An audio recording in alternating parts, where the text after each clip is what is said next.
The program features live coverage of an African safari and may include animal kills and carcasses. Viewer discretion is advised.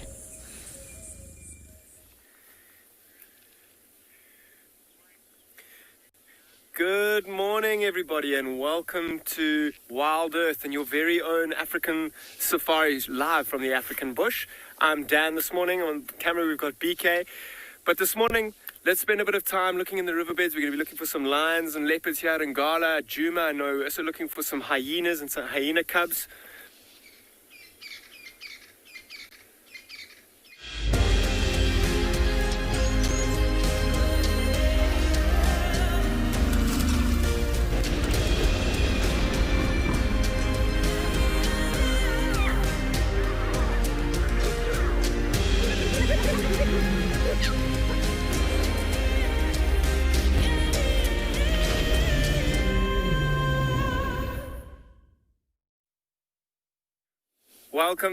Welcome to And Beyond Ngala, everybody. And this morning, it's a beautiful day here. The weather's a little bit overcast and not too hot. We're hoping that the rain manages to stay away. It's probably around 22 degrees Celsius. And yeah, very little chance of rain. But I'm Dan, and on the camera we got BK this morning. Our plans, we're going to be hanging around in this little riverbed, maybe towards a watering hole. There was a pride of lions late last night that was heading towards them. Maybe we'll be lucky in trying to find them. I know at Djuma we're looking for some leopards and lions as well, and hyena cubs. Maybe the new ones will come and show themselves. So let's spend a bit of time in this riverbed. It's a really good time to look for tracks as we keep going. And watering hole's not too far, particularly with the direction that those lions last night were walking. It was almost as if they were walking straight towards this watering hole, and if we're very lucky they may still be there. I mean, during the days and even in the evenings there'll be lots of general game around some of these watering holes, and the lions will take it quite slow and quite easy when they approach there looking for food. The lions were also looking pretty hungry last night. We saw them kind of hunting giraffe, which is suggesting that they're looking for a big meal as well. So if we're very lucky, we pop up to the watering hole, we might find a surprise for us there. If not, I'm sure we'll be greeted by some hippos, and hopefully they'll be moving around. And as, of course, some lovely birds. So I'm going to send you off to a lovely sunrise. Here it's a bit gloomy, but let's see if we can get a beautiful sunrise on this lovely day.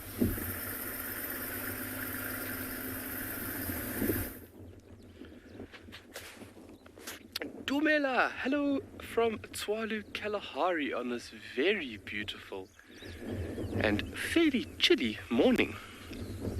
We are just meandering here through the southern sections, and we thought, what a beautiful scene to say good morning to everybody. A very good morning to everybody. My name is Kyle, and behind camera is Owen, and welcome to Tswalu, Kalahari. And thanks so much for joining us on this fantastic and spectacular morning. How creative is all of this right over here? Obviously there's a little bit of wind. It's definitely making a little bit of a creative pattern with the clouds. And while we're enjoying that, we are meandering southwest, and we are trying to find, we're going to go to a spot where we're going to try and find a little African wildcat. Myself and Owen a few days ago had a brief sighting of it, and they generally like to stay within a given area. And that's what we're going to go do. We're going to scratch around there and see where this beautiful little creature is hiding.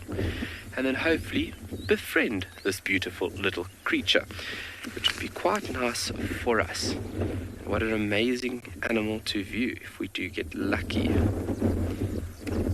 So on this wonderful morning, if all the young ambassadors for Mother Nature want to communicate with us or drop us a comment or a question, please do not hesitate. That'll be at kidssquestions@wildearth.tv. And then for everybody else, that'll just be #WildEarth or @FC, just to drop us a comment or any questions you might have about this wonderful and diverse place.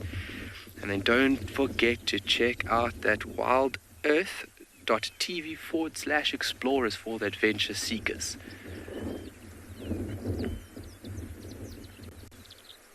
All the birds calling.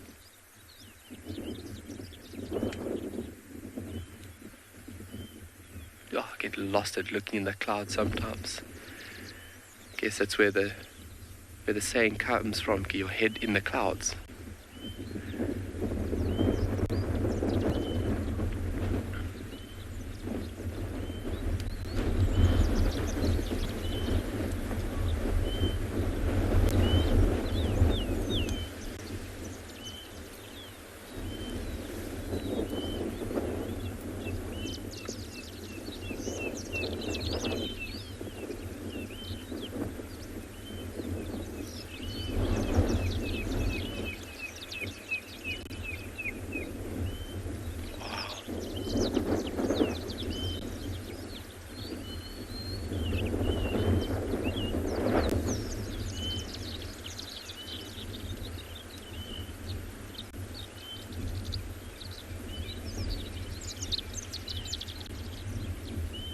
Too beautiful.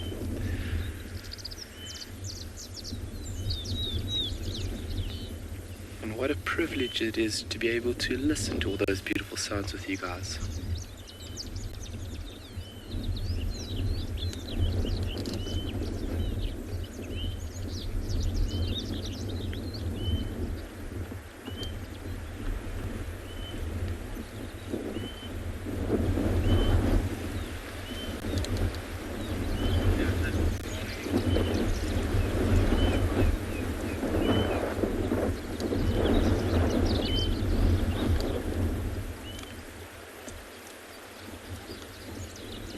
Maya, I couldn't agree more. What a beautiful sunrise. And every morning it is different. And that is a very stimulating thing for us. Obviously change. You'll never find a sunrise that would be the same as the previous. And I mean the clouds at the moment are just making for such a beautiful skyline. These white wispy clouds very high in the air, those ones there near the Coronaburg range. It's just all entertaining.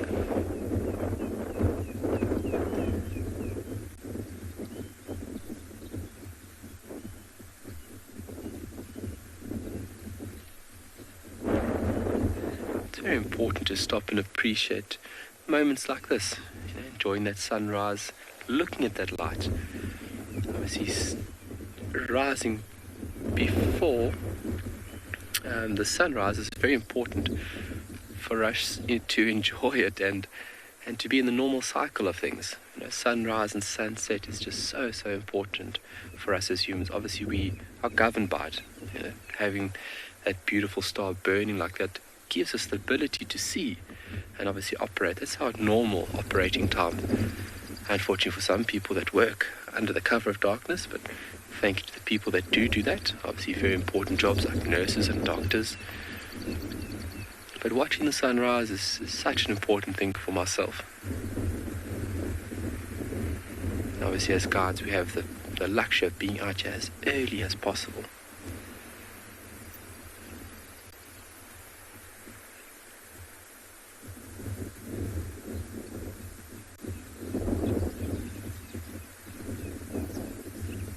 Taking big deep breaths, almost centering and aligning yourself for the morning's activities.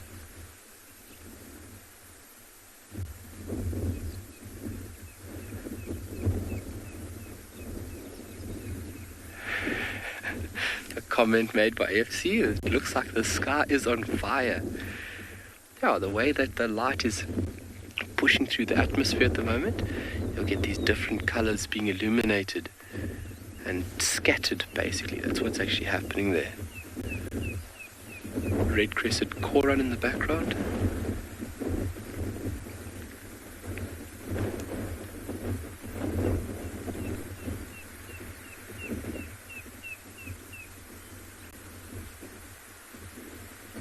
It's a fairly cool morning, between 18 and 20 degrees this morning. And that breeze that you guys are seeing there and hearing in the mic is obviously going to keep things a bit cooler this morning for a longer period. So with animal activity, they tend to move around a bit more when it's cooler, when cooler conditions are prevailing. Obviously, if it's hot very quickly, they tend to find shelter or go to water and then find shelter. But in days like this is where animal activity is a little bit extended, so to say. And obviously a lot of movement of things. think about little spiders or caterpillars. It's the perfect morning to put out a silk strand to migrate from one tree to another. Birds migrating, got a bit of a tailwind.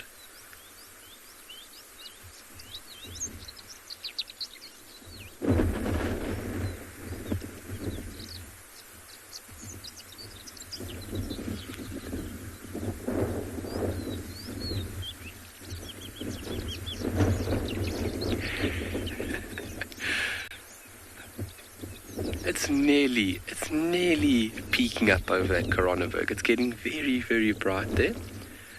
And its big, beautiful round face is just about to peak up over that section of the Coronaberg.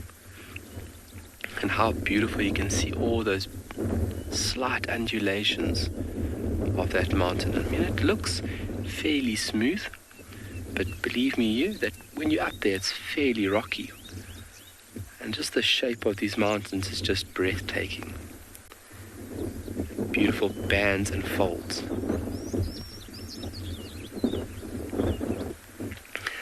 It is definitely an inspirational scene, Carol. I think this is where we live and how lucky we are. I think it is a daily dose of inspiration. But I guess inspiration can be whatever you need it to be. If it's reading, if it's yoga, if it's running, if it's giving love. But yeah, it is definitely an inspirational scene. Great comment there, Carol.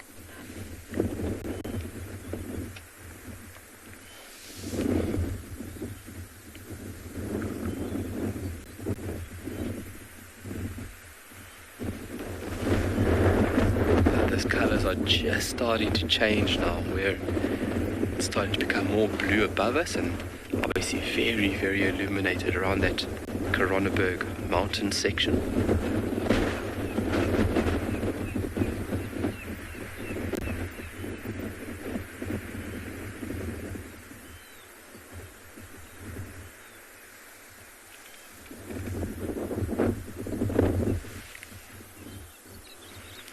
Well, for now, we're going to enjoy this for a little bit longer, and then we're going to travel down south, and once we're in that area looking for that little African wildcat, we'll see you there.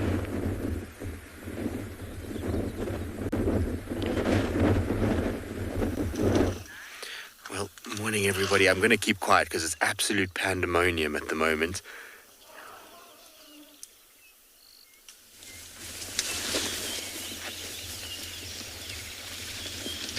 There's a herd that is in complete distress, and it's because of a bull that's trying to mate with them.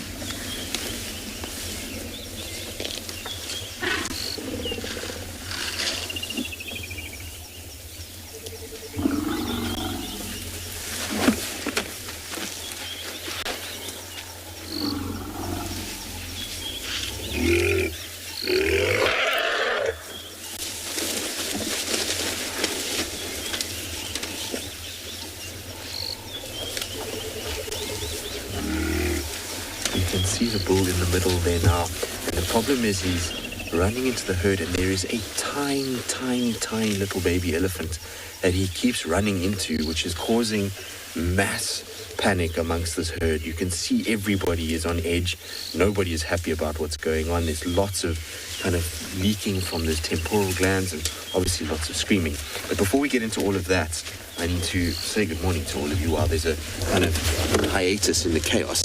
My name is Tristan. On camera I've got Marcel. I also have somebody shouting on the radio, which is not ideal. But here's a warm welcome to all of you.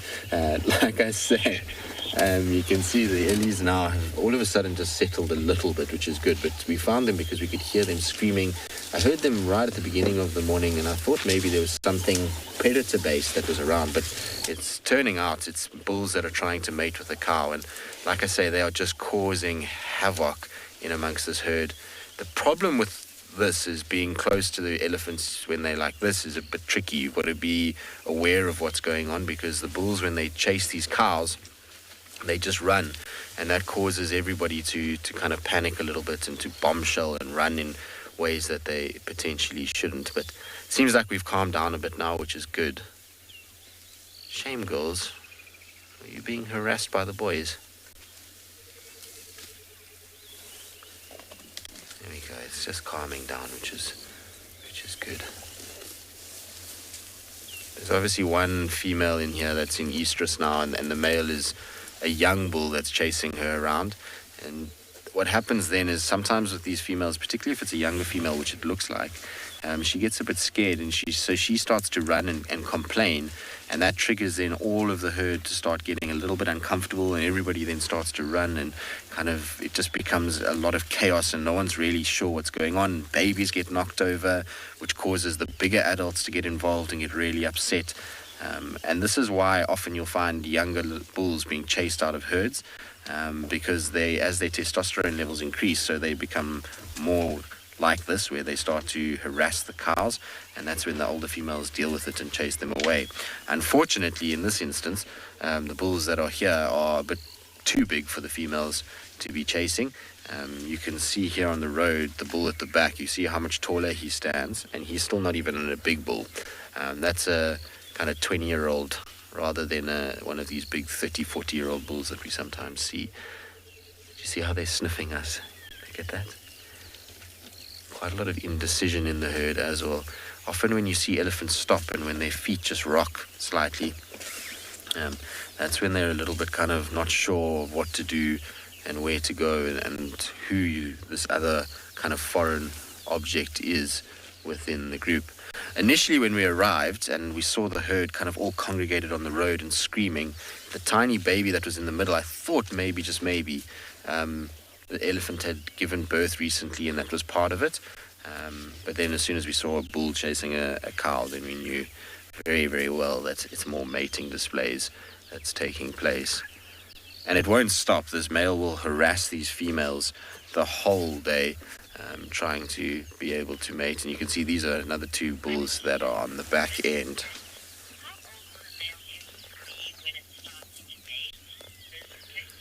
Let's get, so male elephants generally in mating are sort of starting to mate when they're around 25, sometimes as young as 20, depending on populations of older bulls and where you are. But 25 is generally when you're finding Ellie's mating, and then all the way through until they reach about 40. Funny enough, the big old bulls, so the ones that get into their 50s, they very seldom are actually breeding. They get out-competed by the younger guys who have a lot more energy and a lot more kind of, I don't know what the word is, pushy about things. And actually a lot of the time these bigger, older bulls get badly injured by the younger ones, who are kind of bent out of testosterone, and because they have bigger tusks, the older bulls, they struggle to be able to kind of get into the right positions, and it's quite common to see younger bulls killing these big old guys some of the time. So it's generally from about 25 onwards. And I actually have a really cool diagram of how elephants mate, because it's super fascinating. A lot of the time people kind of think that Ellies have a certain way of mating, and a lot of people don't quite understand the reproductive organs, as you can see that male there is showing us. But I'll show you the diagram in this book because it gives you a really good idea. I'm going to hold it from the top here because it's going to be easier for me to point. But essentially what you've got is, this is a graphic picture of a male mounting a female, but what you can see is that all the sexual organs for elephants are internal but very, very high up. If you look at where the stomach is of these animals, their testes and their kind of ability to mate is all kind of in there. And then they have the genitals that come down and insert here. And you can see how far the sperm's got to travel before it gets in to the actual stomach area. Well, not stomach area, but I mean, if you had to describe it in kind of human anatomy terms, that's where all the reproductive organs for her is way, way, way up. So it's quite a kind of tricky thing to do. The poor cow has to bear the weight of the male, and often that leads to a situation where females can even get badly damaged from this, and it's why you see elephants often mating in water, is just to kind of take the weight off a little bit, as well as to kind of ease the whole sort of situation within the male. But that was absolute chaos. I don't think it's going to stop. We'll follow the herd for a while now and just see if it does. I also want to show you the tiny little baby because it is super, super cute.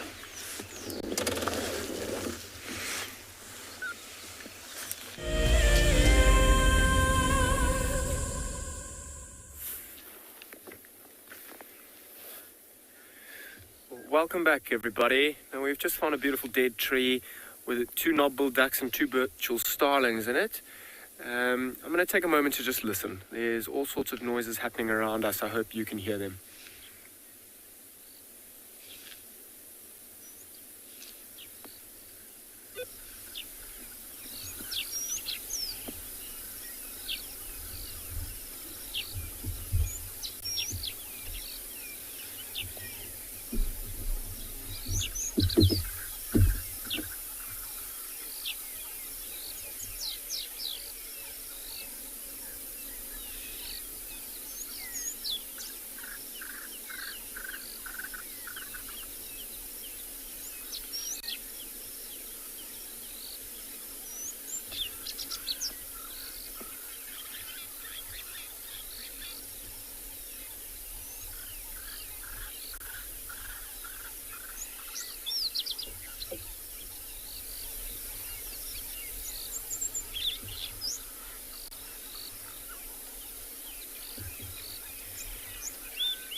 So 2 knob-billed ducks, the one on the left with that big comb on its face is the male, and the one on the bottom right is the female. It's amazing how important it is to actually stop and listen out here. The sounds and the noises can tell you a story in itself. There's a flock of ground hornbills that are calling behind us.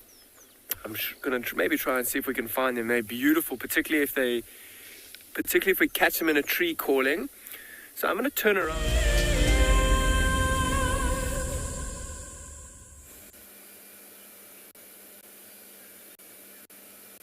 Good morning, everyone. It's been such a wonderful start to the morning. So much happening.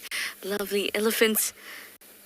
And that time with Dan as well. And we're at the hyena den, hoping, of course, that June will come through and we'll be able to see the brand new cub.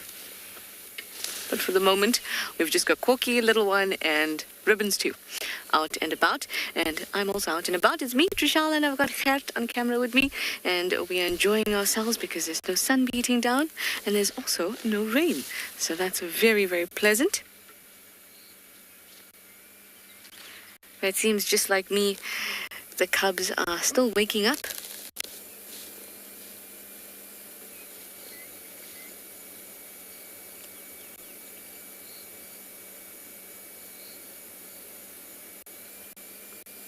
They're present, awake, but not quite there, much like me in the morning. Unfortunately, they don't have any coffee that they can grab to assist them in the waking up process.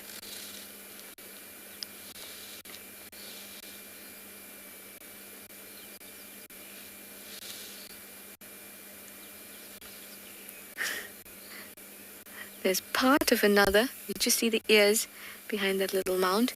That little mound has been the focus of much play at the hyena den. Can you see how bald it is? That little mound, that one, yeah, used to be full of grass and other stuff growing there. And it's suddenly very bald. It has become bald. And they used to play like crazy around that mound. You can even see where they'd walk, where they'd run through. Tumble. I've seen them crash into that thing.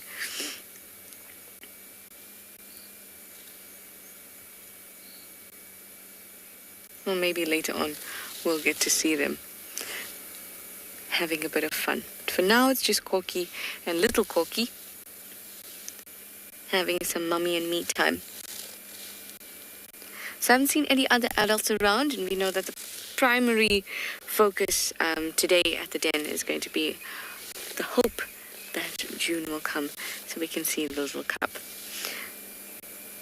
Focus as in focus our attention, because there's not much we can do to influence her coming here or not. I hope that it will be more frequent than Corky was when she first got to the den.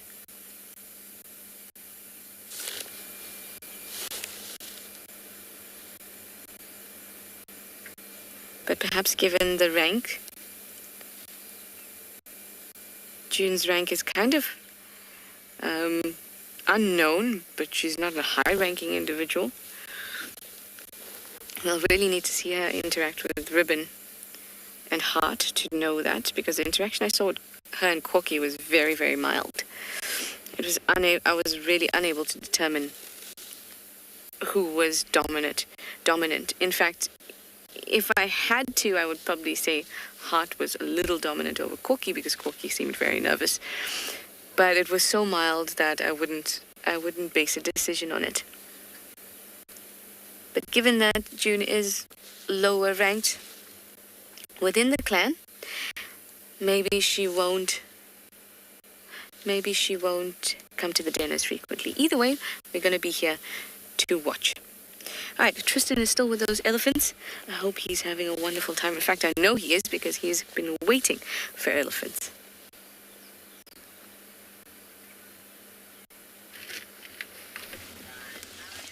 Well, always when you spend time with the elephants, it's wonderful, and it's nice because everything has settled and we're now right in amongst the herd. They've kind of surrounded us now, which is always a nice place to be, just from a point of view that it's one of the most relaxing places, especially when they're feeding. I'm going to keep quiet for a little bit just so that you can hear, because everybody's making a little sound and crunching, and little branches are being broken and leaves being chewed.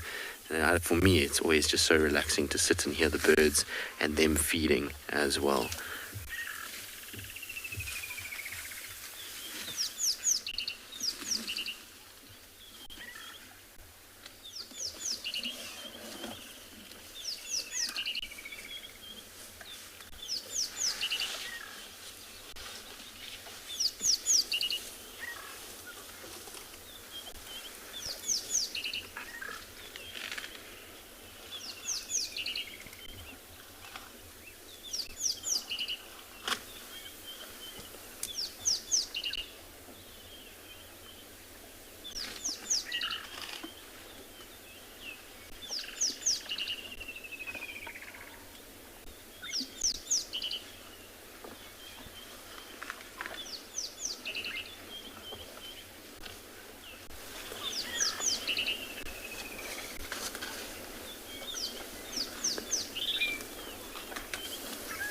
Hello, boy. Are you coming to say hello? Actually, one of the cows is coming to say hello. As you can see, she's... No, don't touch the car. You're not allowed to do that. Good girl. She obviously has decided she wants a specific bush to eat, which is the one in front, as long as she doesn't throw sticks around. Sometimes they pick up dead sticks and then they throw them. But she's being well behaved, which is good news. Amazing, isn't it? That they have that much trust to approach the way that they did. Now, I was also amazing, isn't it, to sit and listen to them. There's something super peaceful about just hearing their footsteps and their branches breaking. And like Trishala's den sites, you know, you've got a hyena kind of clan, and it's very similar in terms of social structures within elephants. It's also a matriarchal society for the most part. We know that sometimes hyenas can be a male that can lead the clan, but in elephants it's always exclusively females that lead herds like this. But it always amazes me is how there's these hierarchies that develop within elephant herds.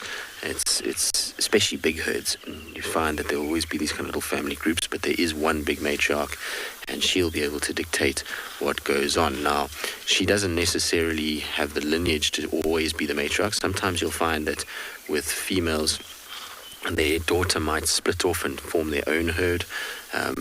But for the most kind of part, what we see is in smaller groupings is that the matriarch's offspring generally rise to the top and become the sort of matriarchs of the herd going forward once that female gets older. It's obviously a huge time scale that we're talking about. I mean, we know that elephants live for a very long time, and so the change of matriarch is not a fast one, nor is it a regular one. It's something that kind of slowly happens after that elephant has been around for many years. But these two are making me laugh. Typical young Ellies pushing each other around and making nonsense, which is what we expect from a lot of these younger Ellies. They make me laugh.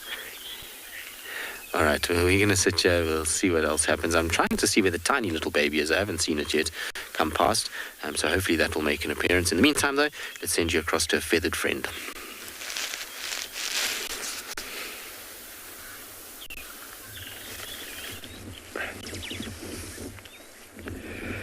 Well, from Elephants with Tristan, I'm sure he will find that baby elephant somewhere along the lines. So we're in this very, very beautiful area, and that sun has now reached far up above the Koronenberg mountain range.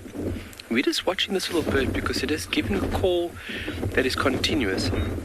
If you use birds, you can use birds as a tool to find carnivores, because if they don't like something within a given area, that means they'll give an alarm call. And an alarm call is different from a song call, as in that it is repetitive. And that bird is giving a single constantly. So it does not like, or it is not happy with something in those bushes. And this is the area that we found that little beautiful African wildcat. So I'm trying to scan very carefully into those thick bushes to see if there's any little eyes looking back at us. And these little animals are so sneaky. Yeah, that call is still constant, hasn't stopped. The bird that's calling there is an ant-eating chat. A very prominent bird through Tshwane, and very complex and very important little bird.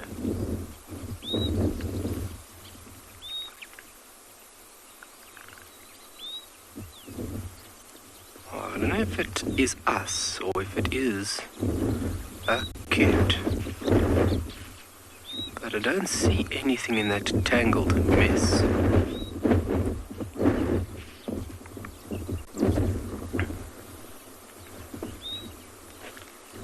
Where would you be hiding? Okay, so I can't see anything in this thick stuff. So what we're going to do... Oh, there's that giraffe. That giraffe has come closer. I see Owen is on it. That's old news for Owen. And they are very curious. He was quite far, and he's... While I'm busy looking for the wildcat, he has moved closer to us. And we've got quite an accumulation of different hoofed ungulates here. We've got the giraffe on our left over here. If you come to the right here, Owen, we've got wildebeest. We have an oryx moving further down there. We have red hartebeest. There's just waves of different species here at the moment. And this is where we have to look very carefully for this elusive little animal. Early morning they would like to sit in the illuminated side of bushes just to warm up and warm up from the chilly evening. So that's what we'll be doing now, is looking on the eastern facing side of bushes, where obviously the sun is illuminated. And this little animal's got this light grey coat to it, and it looks just like a domestic house cat. That is actually where domestic cats stem from, is from the African wildcat gene pool. And I mean, they look, you would mistake it for a domestic cat very easily. But their very light grey, browny colour is very distinctive. And they like to be within bushes. And the hartebeest, beautiful hartebeest.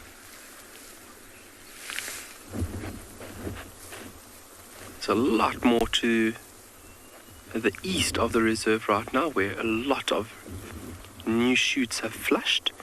And if you look at Hartebees, if you have new growth from rain or if you have new growth from fire, your red Hartebees is the first animal to push into that area to utilize that fresh new growth. And this is a bull here. This is a male red Hartebees. It's just hiding.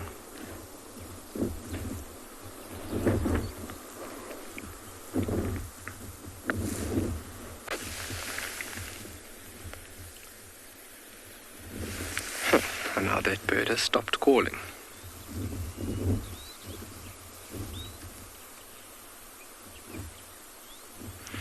Well, from here we're going to continue looking for this beautiful animal, but we're going to send you over to Trishala with some snoozy hyenas.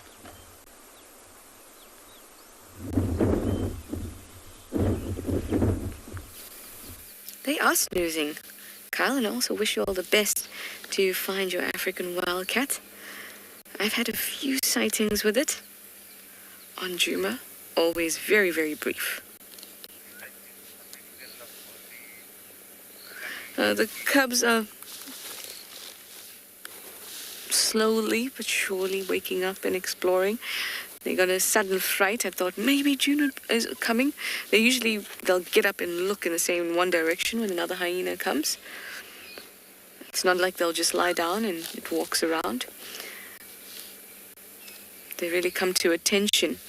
So I was hoping that it was June. Lisa, you'd like to know how often June has to feed the cub? It depends. So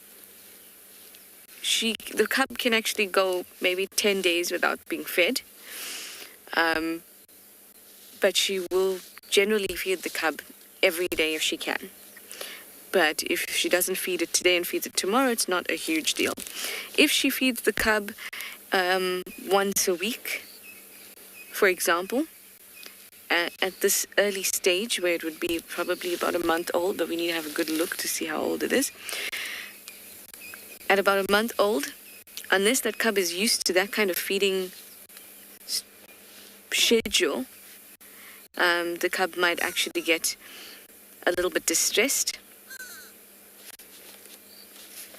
especially since she was probably at a different den when the cub was born, probably the Shibama Road den, and probably with it a lot because she didn't have to see any other adults. That is very cute, Corky. Very cute. So if she's feeding every day, she'll have the normal milk constituents and not put any extra effort into it. And then if she feeds once a week, her milk will be a little bit more protein and fat rich to compensate for that, for the time in between her feedings.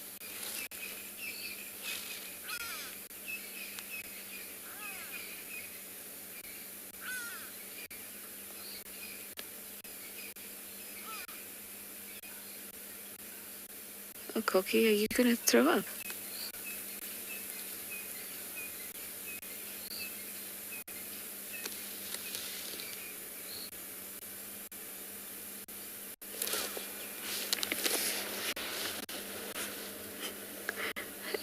It's amusing how the cubs are just staring at her.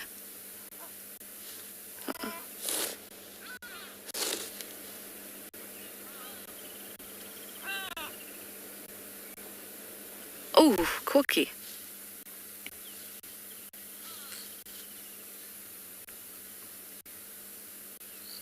Oh, shame.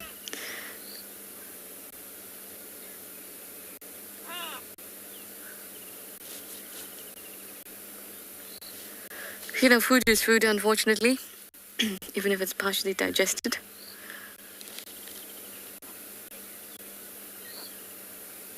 Oh, wonderful. There's some elephants down the riverbed. Let's go and see.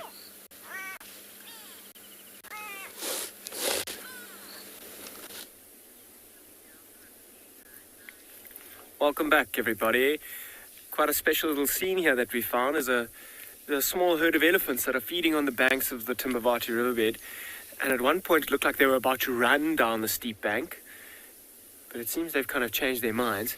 You can see there's quite a lot of them spread out in the bank. I think they might have changed their mind. They initially wanted to come down the bank. Maybe they found some softer and sweeter materials to feed on. Look how you see how this one's coming down quite quickly. I wonder if they won't cross. Check it. Coming down with some steam, maybe push this one almost out the way as well. Or find a good spot. You'll often find animals, and these elephants are no exception into what they've just done. You see how they came quite quickly? And before they get to a steep area or quite a big open area, they'll stop and look and smell and make sure that there isn't danger or something that they don't really want to walk into. You see that trunk up like that, smelling, making sure that there isn't maybe a pride of lions that is waiting in the riverbed here, or something that's unexpectedly waiting for them. Kind of change directions a little bit. It's always amazing how such a big animal can actually come down this steep slope, and I really hope they do show us how to do that. Although it's kind of seems as if they've changed their mind and going to spend a bit of time feeding. Particularly on an overcast day like today, they'll take advantage of the cooler weather to spend as much time as they can feeding, and they don't really have to rest so much. Elephants are huge animals, and they spend very little time resting. I don't know if you can hear that bird in the background, a green woodhoopoe. Looks like an elephant on the right-hand side might be coming down to cross.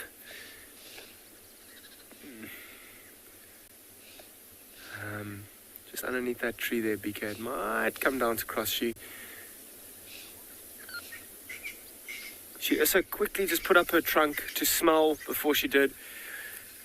Very interesting, this whole herd came down very quickly, but pumped the brakes very quickly as well. I think they're being extra cautious. I haven't seen some tiny babies, but there are quite a few smaller ones around there. Have a look how arched that one's back is. A sign for a female. I mean, it can often be quite tricky to tell the difference between a male and a female elephant. One of the signs is the arch in that back, with the females having a much deeper arch than the males. Even if you have a look at her head, it's quite square, particularly as they get a bit older. The males will have quite flat heads, and then older females that have got calves, if you look behind their front legs, they've got those very obvious mammary glands if they have got a calf. Quite interesting as well. I mean, one of the very few animals that are like humans like that and have mammary glands underneath their front arms, or front legs, and in our case, our arms.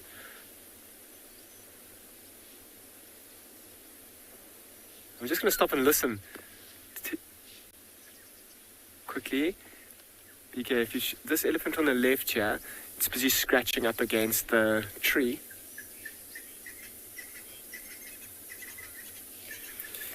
RJ, what do elephants do when they sense danger? Watch this one carefully. It's kind of scratching up against the tree, might even shake it. RJ, particularly in a herd like this, if the little ones are in danger, they will make a lot of noise and a lot of commotion, and they'll try and put all the little ones into the middle to protect them. And that is one of the benefits of living in a group like this, is you've got the protection of the older, more experienced, bigger and stronger elephants. So they can make a lot of noise, they'll flap their ears, they'll put their ears out, and make themselves look bigger and more intimidating to whatever it is that's threatening them.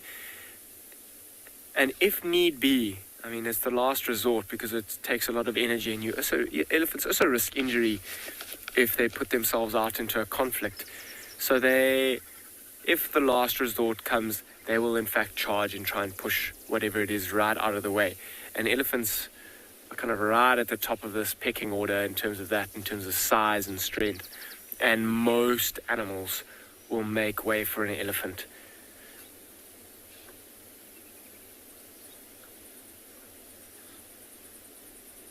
Look at this one.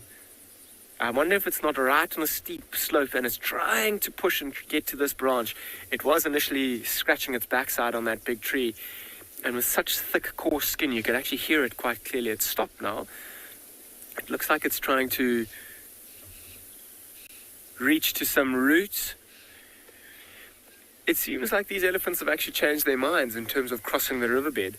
So what I'm going to do is I'm going to keep going along the banks, seeing what other interesting things we can find along this riverbed.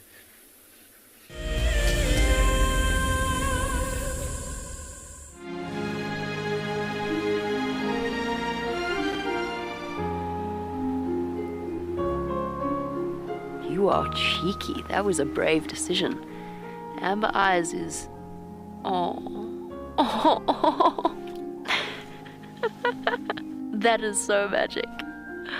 That was absolutely wonderful. Amber Eyes just gave that cub an enormous hug. Expect the unexpected here on Wild Earth daily. An ever-increasing part of the global population is losing its connection with nature.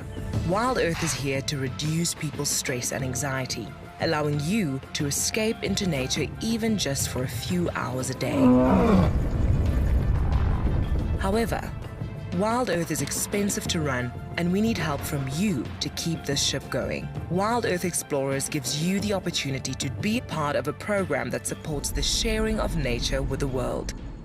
Welcome to my car. This is Wendy, and she's my favorite. She would love to have your name attached to her, so you can be with her every single time she goes on a safari here in Djuma. If you become a Wild Earth Explorer, you will have the opportunity to buy an engraved tag, which we will attach to her. We will make sure to send you a digital picture to show you exactly where you are sitting on her. You will have front row seat in every single sighting. Why is the Mara special?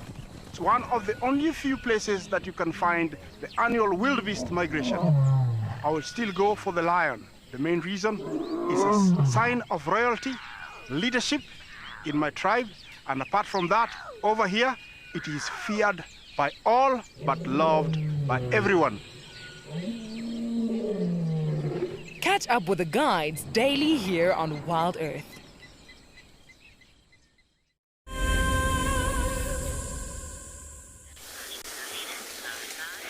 I know Trishala loves watching hyenas, and well, we love watching Ellie, so nice to be in amongst our Ellie herd. And this is the culprit that was causing all the trouble earlier, is this young fella over here, who's not a big boy at all, but he's definitely the one that's been chasing all these cars around and has, well, been showing everybody that he's a boy. The herd is kind of settled right down, though. I thought for a second there was going to be a little bit of drama again, because he was following a cow down the hill and kind of had that swagger of a elephant that was going to cause trouble, but everything kind of settled again and he's behaved himself. So Cantrell, the purpose of Mus is just a male elephant going through a heightened level of testosterone when he's actively going to be searching out females to mate with.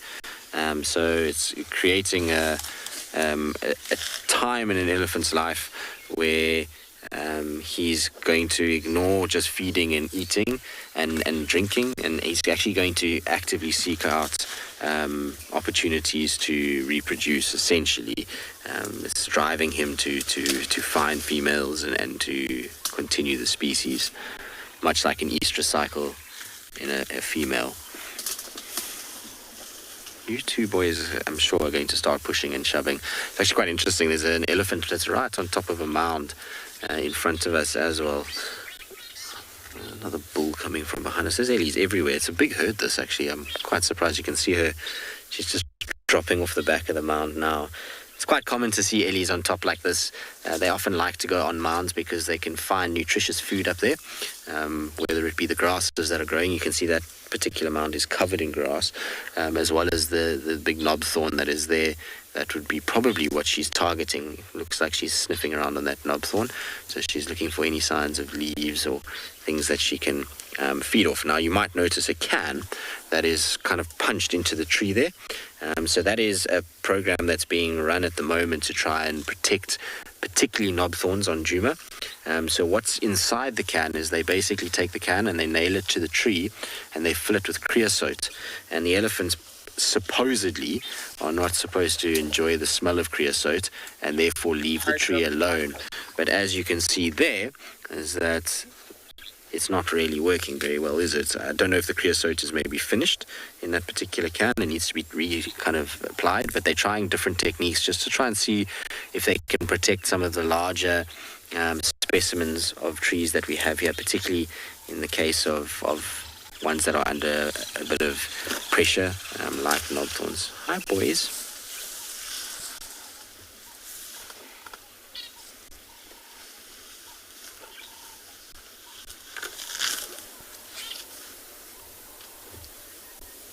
Isn't it cool that you can hear the grass being broken?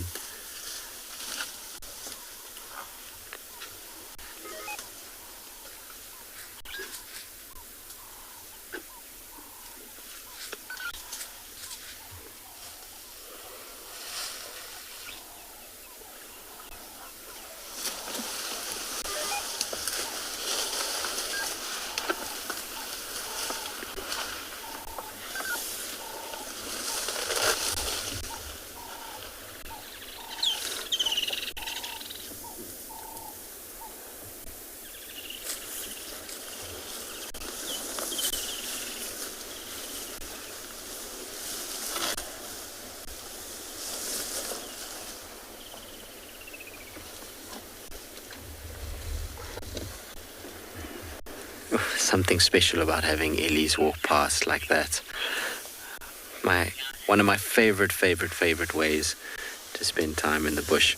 Right, now you can see two bulls posturing and pushing each other. It sounds like Dev has got two bulls of his own that are also posturing.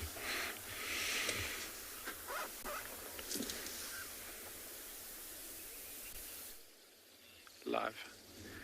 Welcome to and beyond Phinda, ladies and gentlemen. We have two Nyala bulls that we can see in frame at the moment, and they are competing in a very beautiful, quite unique display of dominance to establish their hierarchy. We call it a lateral display. You can see those hairs along the back of their necks are erect, their heads are low, and they are doing a very slow dance of sorts. And it's quite difficult to interpret and to figure out who the winner is, but they are trying to settle their differences without having to fight, which is quite a beautiful thing.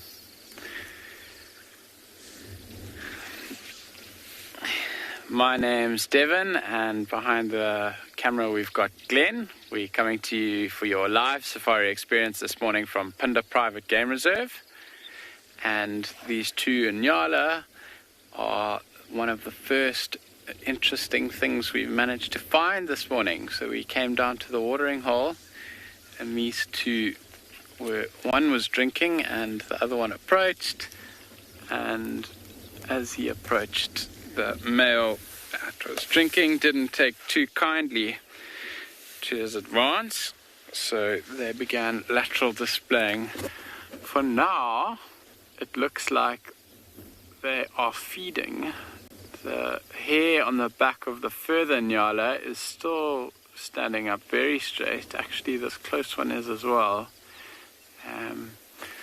But it's an amazing technique that they use to settle their differences without having to actually physically fight with one another. And for the most part, it works quite well. We don't often see Nyala bulls actually locking horns with each other. They do this lateral display and establish their dominancy like that. And only occasionally will they lock horns and have to fight it out. I think they are slowly still prancing around each other. You can see the Nyala on the left has got its tail lifted, and head held very low. This display, tail on the right's just flicked up. So it seems as if the display is kind of reigniting a little bit here. These two are struggling to sort out their differences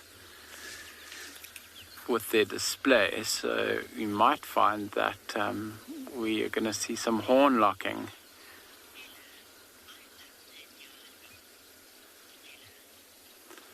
Yeah, Stella, it is a beautiful, beautiful dance to watch.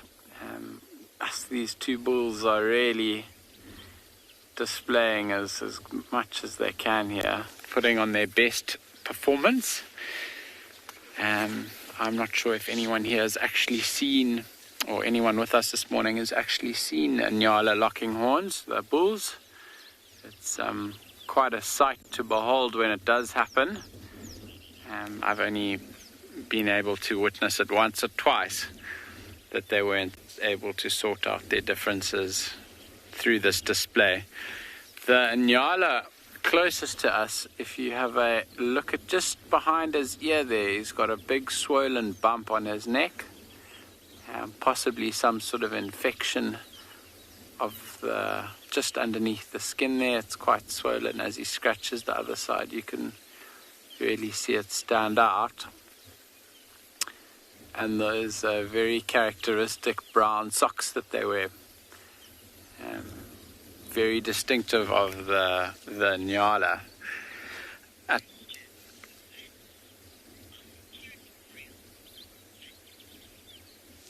Vince, they are not territorial, they don't scent mark, and you'll often find a number of bulls in the same area.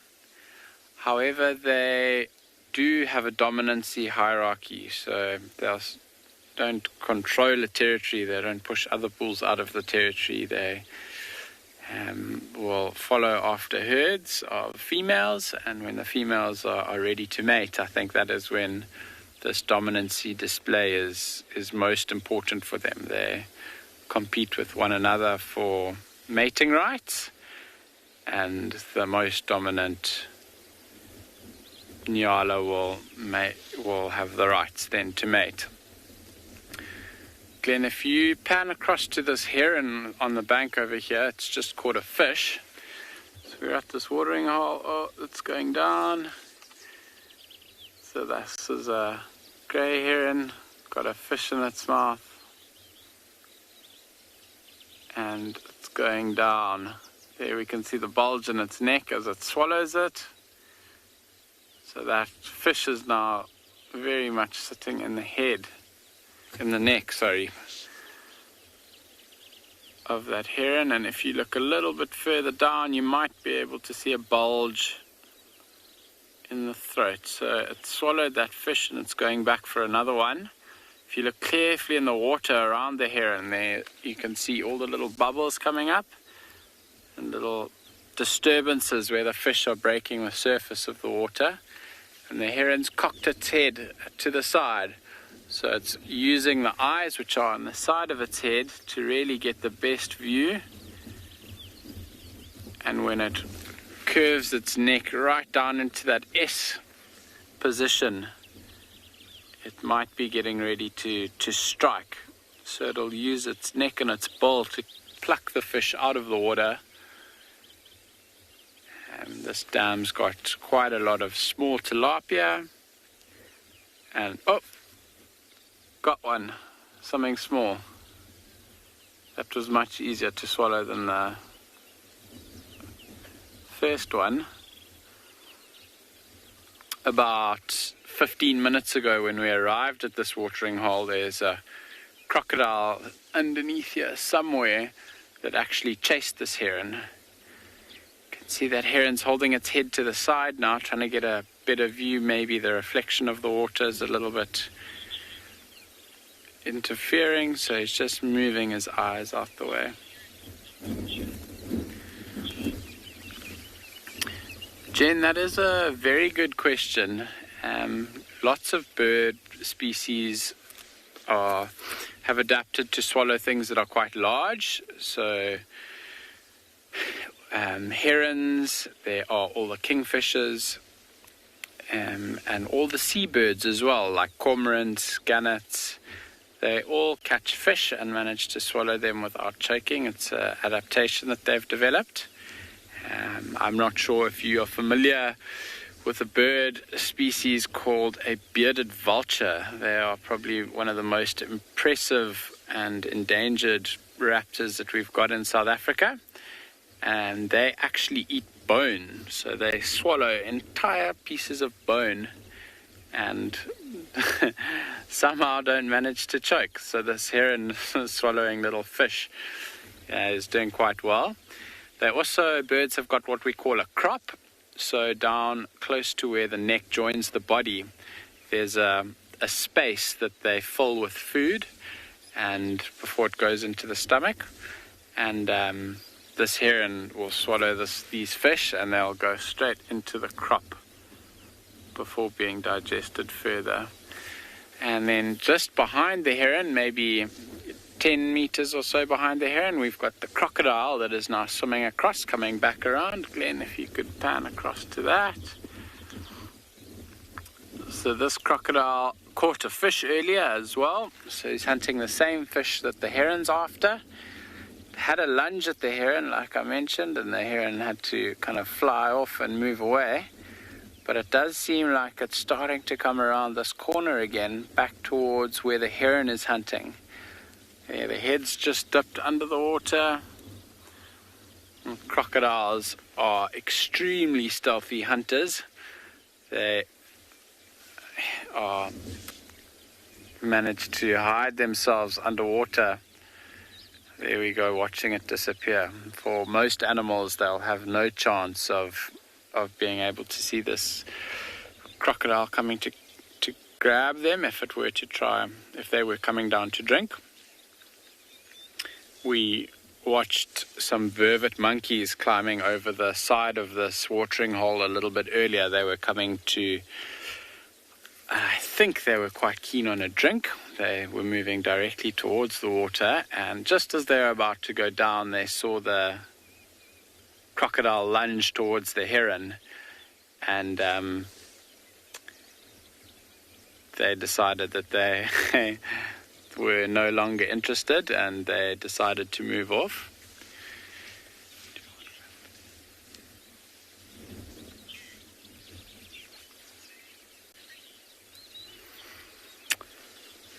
So, Jack, birds engage in an activity called preening, which helps them keep all their feathers oiled. They've got a oily secretion in their beak that helps, or their bill rather, that helps them to keep their feathers well oiled and in perfect working condition. It also helps them to straighten all the little bits of the feathers out to make sure that they're in perfect working condition.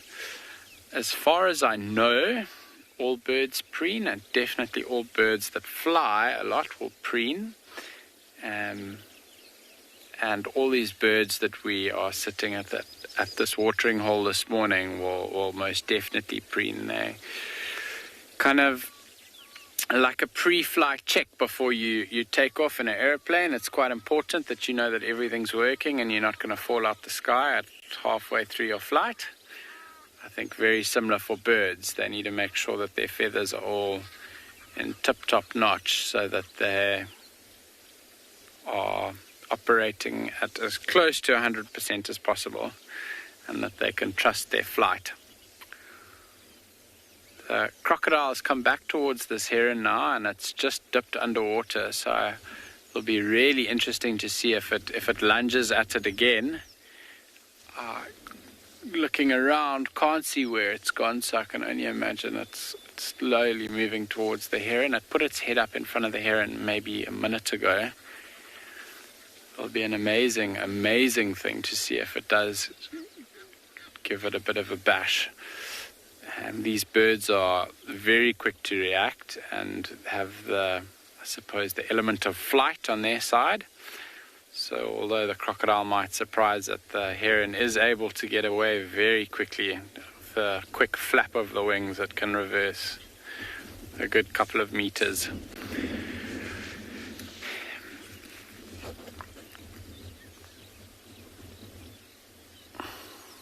See, the heron's got that beautiful yellow eye as well, and the orange underbill, and some beautiful streaking down the neck.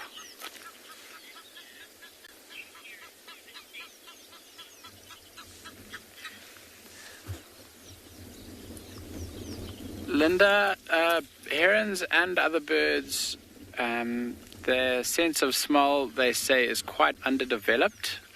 And there's been quite a lot of research done into vultures, actually, and how they find different prey or carcasses. And I think the smell test was kind of written off quite early on. It was thought for a while that vultures could smell, that they could smell out carcasses, and that's one of the way they found them. But after some research, it was found that the sense of smell is quite underdeveloped. I see this crocodile is right in front of this heron now. It's maybe maximum 5 meters away. I just saw a little bit of there's the head coming up now, just briefly. And I think it might be moving away from the heron and more into the corner. There are some young crocodile in this watering hole as well. We haven't managed to spot any this morning, but the crocodile's moving towards the heron. The heron's going backwards slowly. You can see its head's moving around, quite cautious. So there's the crocodile's head. The heron knows that there's something there. It's going back. The crocodile's moving forward. All right, no, there we go. Heron way too quick and way too aware for this crocodile this morning, but you can really see how big that croc is now. Those scales on the back, eyes and nose on top of the head, and that long, powerful tail that just broke the surface now. Well, the heron's coming down again. So, bit of a game of cat and mouse that we've got going on here. And we're going to keep moving. We are hoping to find some cheetah this morning. They were seen yesterday afternoon, a mother and her one cub. So we'll carry on for our search for those animals, and we'll see you a little bit later. Enjoy a few minutes of bliss on this side, and I hope you guys enjoy.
Just like this morning, it's very important to take those moments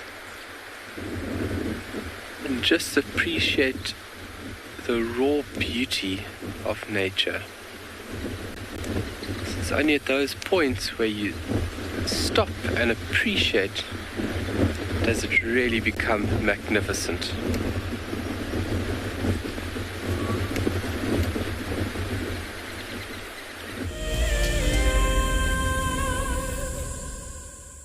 As you can see, bless you, Marcel, Marcel's got the sneezes in the back. As you can see, we're still with our Ellies. I haven't seen the tiny little baby yet. I don't know where it is. It must be hiding out with one of the females way at the back. We're still kind of at the head of the herd with most of them. And it's very, very relaxed. I'm having the best time with these Ellies. We had another bull that came right up to us, and he decided he wanted to sniff and see what we were, and kind of had a look at us and then walked off. So it's been really cool interactions just with the Ellies around us, and watching them interacting with each other has been really interesting as well. The cows are giving way to the bulls every time. As soon as the male comes near them, they just change direction completely. The herd, I think, has changed. It was initially moving north. It's then gone straight east, and now they're mobile south. And it's every time a bull approaches, the herd just changes direction slightly to get away from them. But for the most part, it's actually not too bad. There's that commotion and that noise and level of distress that we saw earlier has all but stopped now. There's really very little going on. It's all quite calm and relaxed at this stage. So, David, you're asking where the heart is located on an elephant. Now, what we need is this Ellie to come through that bush a little bit so I can show you a little bit better. But essentially, the heart is much like humans. It's on the left side of their body, behind that front sort of shoulder blade. So if you look where the ear goes, like I said, it'll be nice if the Ellie comes forward. If you look where the ear kind of goes up and it sort of just passes where the shoulder is, if you take that and you take a line where the leg goes down, just behind that leg line is where the heart is on an elephant. So it would be very similar to us if you had to take a side profile of us where our arm kind of joins our body. Just behind and down is where the heart is on Ellies. It's just obviously a lot larger than what we see on a human scale. But the anatomy of an elephant, other than the internal reproductive organs, is pretty similar to humans.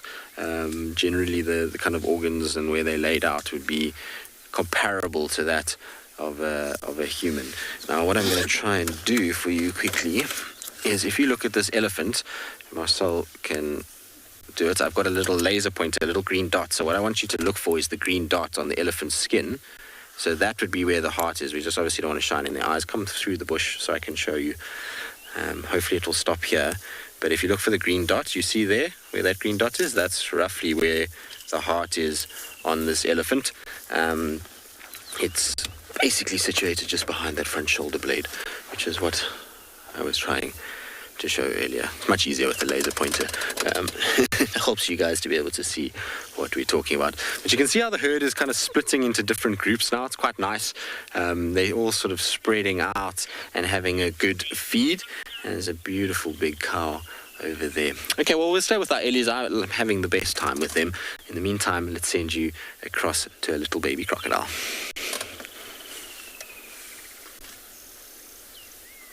Comms.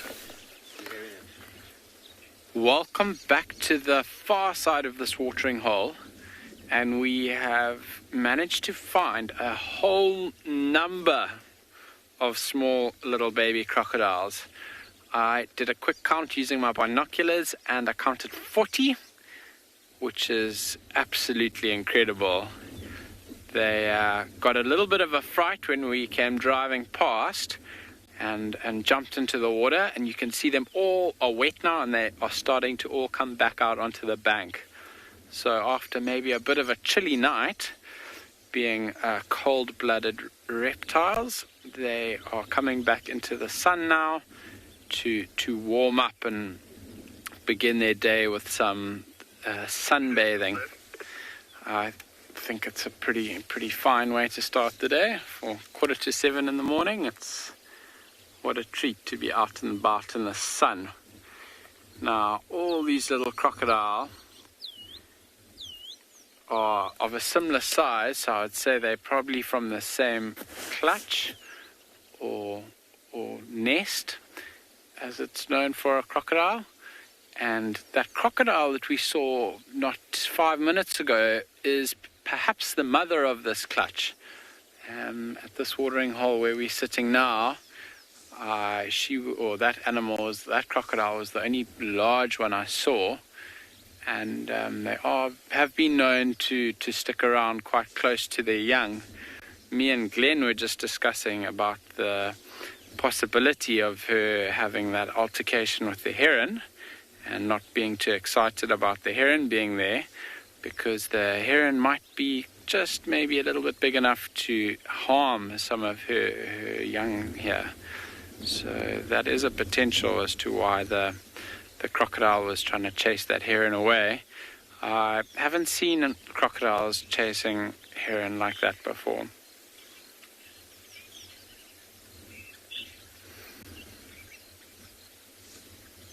Boom Shack, it is a bit of a crocodile convention here. They're all lying on top of each other and really making the most of this early morning sun. So they're on the eastern side of this little embankment that we can see now. So the sun's really baking straight onto them, and all in direct sunlight. As they start getting really warm, you might see some of their mouths start to open. There's one or two that I can see that aren't really facing us, that have got their mouths open. And they do that to cool down. So they've got blood vessels in their mouths that run much closer to the surface than in the rest of their body. They've got that thick, tough outer hide that's very typical of crocodile.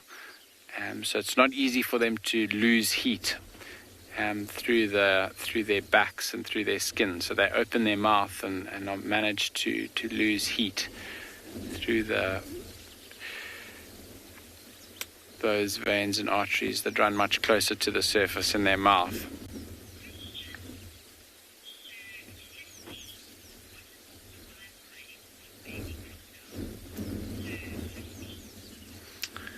So 50, the survival rate is very dependent on the area. I'm not sure offhand how successful crocodiles are. I know that they don't lay clutches every year, and these have been the first little crocodiles that have been at Punda at this watering hole for a couple of years now, and they have been here for a few months now. We started seeing them maybe a month or two ago for the first time, and just from what we've experienced and witnessed here, I don't actually think there are any that have disappeared. So this clutch is doing extremely well. Maybe the mother's instinct to chase the heron away is keeping them a little bit more safe. I imagine other big birds like fish eagles also pose a threat to these guys.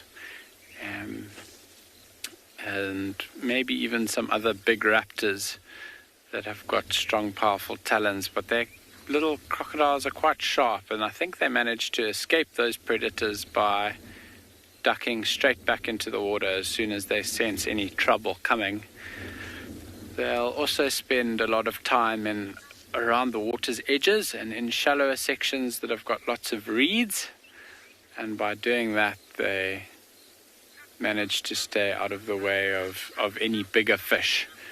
But we don't have any fish of a size that would be able to eat any of these crocodiles in this dam here.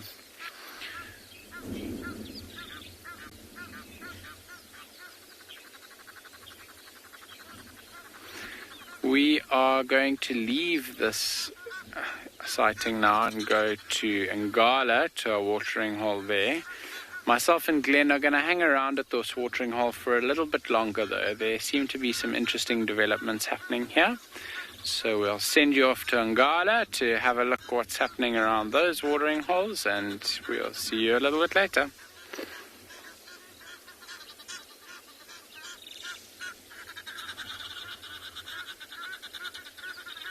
Kind of looking for some food in the morning. So it's quite interesting. It's on its own.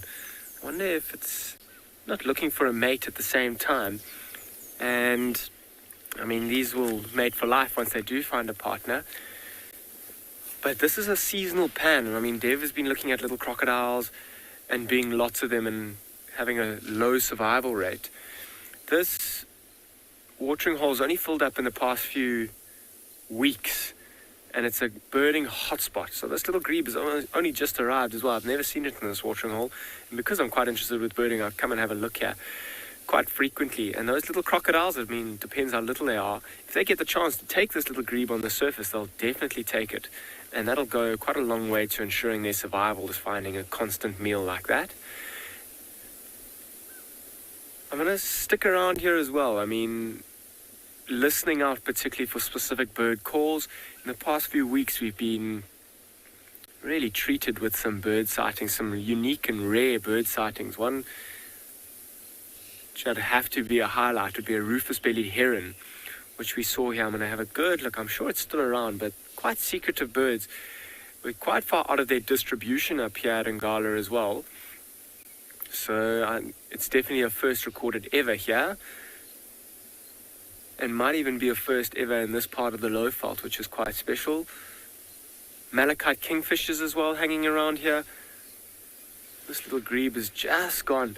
So I'm going to quietly just move forward, try and do it as quietly as I can. See if we can't get another look at that little grebe.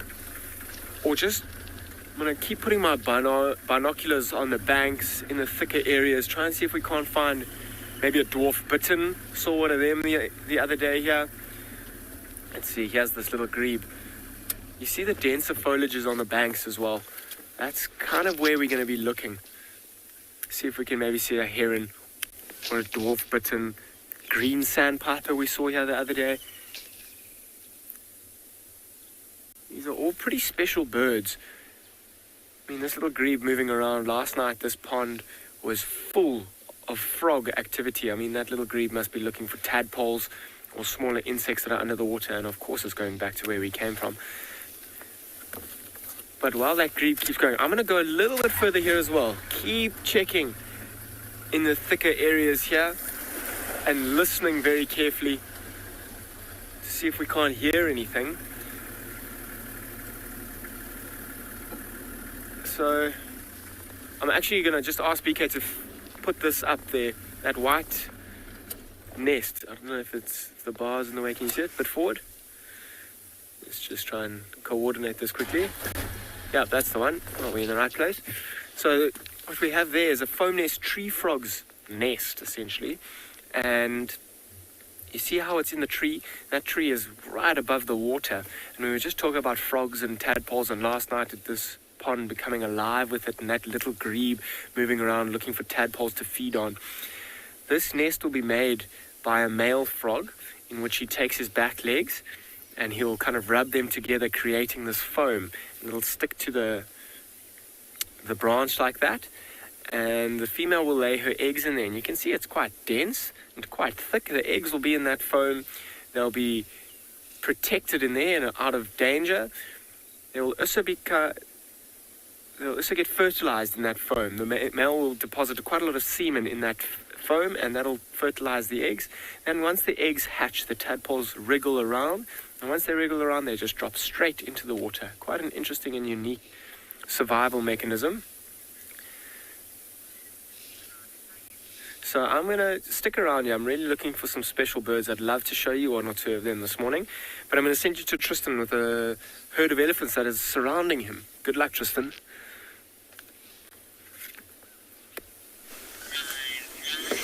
Always good to be birding at this time of the year, particularly at little waterholes.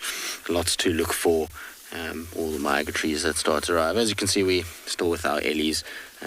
Here comes one of the bulls. This is the curious one. He's got only one tusk on his right side, and he's got a leaky eye. I don't know what's wrong with his eye, but there's a bit of moisture coming out of it. It's not from his temporal gland there, but he's following this cow all over the place. No, don't poke her with your tusk. Don't be naughty. Yes, hello. We've said hello already. You and I have... Hello, boy. What you want? Why are you sniffing us? He's very cheeky, this guy. He's poking all these ellies with his tusks. He's come and checked us out. He's shaking his head at us. And generally just being a little brat. But you can see he's not a hugely developed bull. He's still got a way to go until he's going to be big enough to really kind of challenge. He's the same size as the cows, which means the cows don't really take his nonsense too much. Look at this. Look at the little greeting from the little one.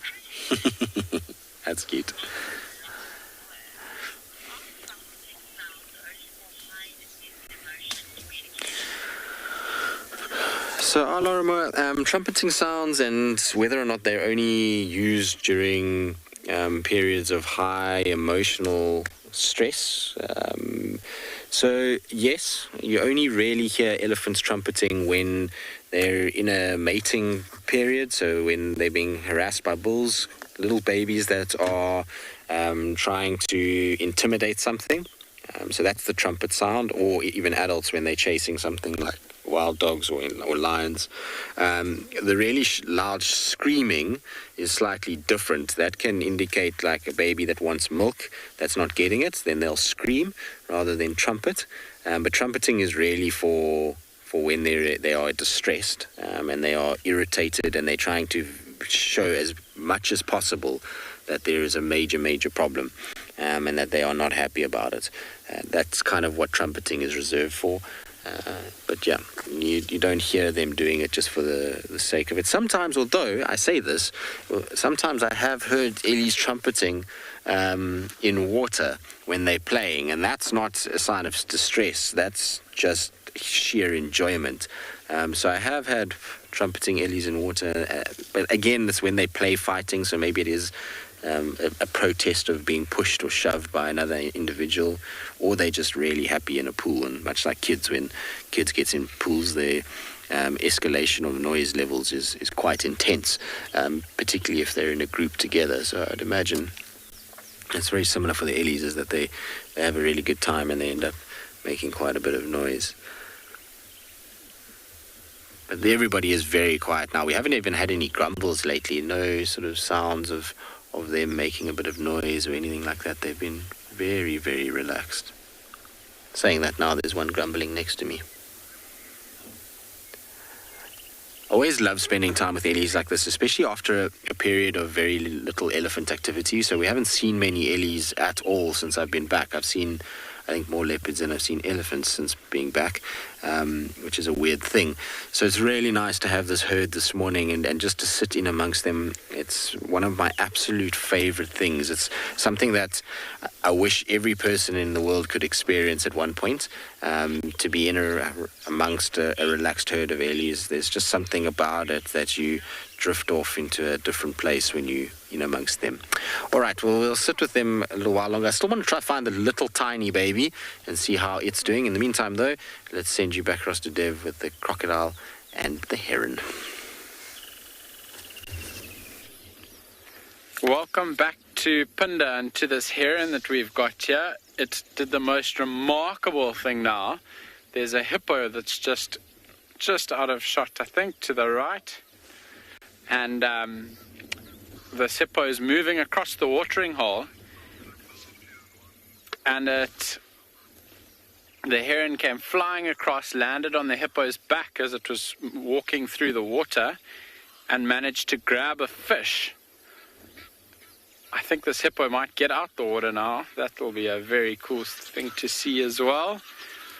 The hippo's back, as we were just commenting earlier, covered in scars and scratches. But an amazing little cooperation there with heron landing on that hippo's back. Not quite symbiotic, because I don't think the heron achieves any benefit of having a heron riding on its back, but it did seem completely unfazed by having a heron riding on it. Hippos are actually grazers, so for those of you that don't know, they feed on grasses. And this hippo now has gotten out the water. They do this usually in the evening. Oh, if you look at its back left leg, it's covered in blood. I wonder if it's got some sort of wound there. Yes, there's a little chunk, a little hole in the back of his leg there. And that looks extremely painful.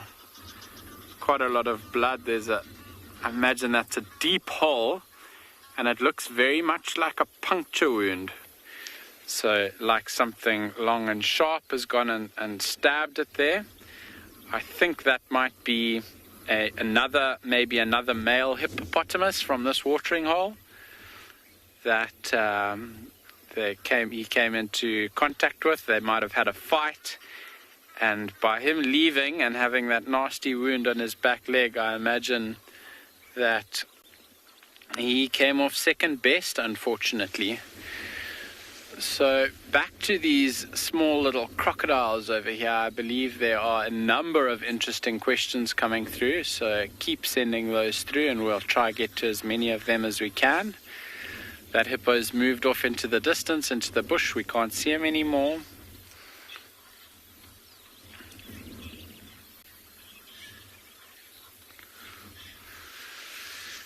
Catherine, we're going to have to search for that. Hey? It's a clutch of little youngsters like this, and crocodiles don't necessarily aggregate, and they will spread out as food availability becomes scarce. If the food availability is quite high, I know in the Masai Mara and the Serengeti, where you have those amazing river crossings of hundreds and thousands of wildebeest and zebra crossing rivers, the crocodile density in those areas is quite high.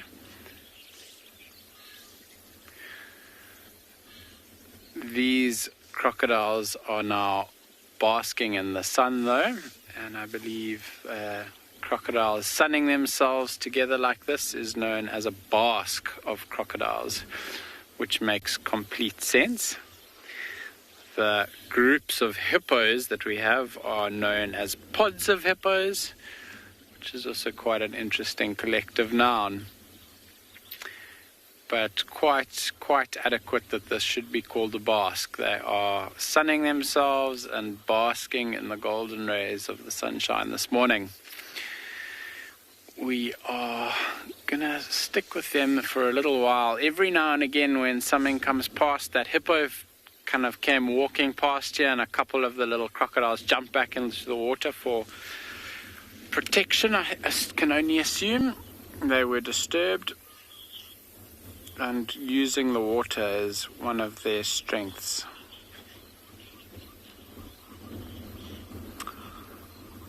Linda, the animals that will predate on these little crocodiles are not that many.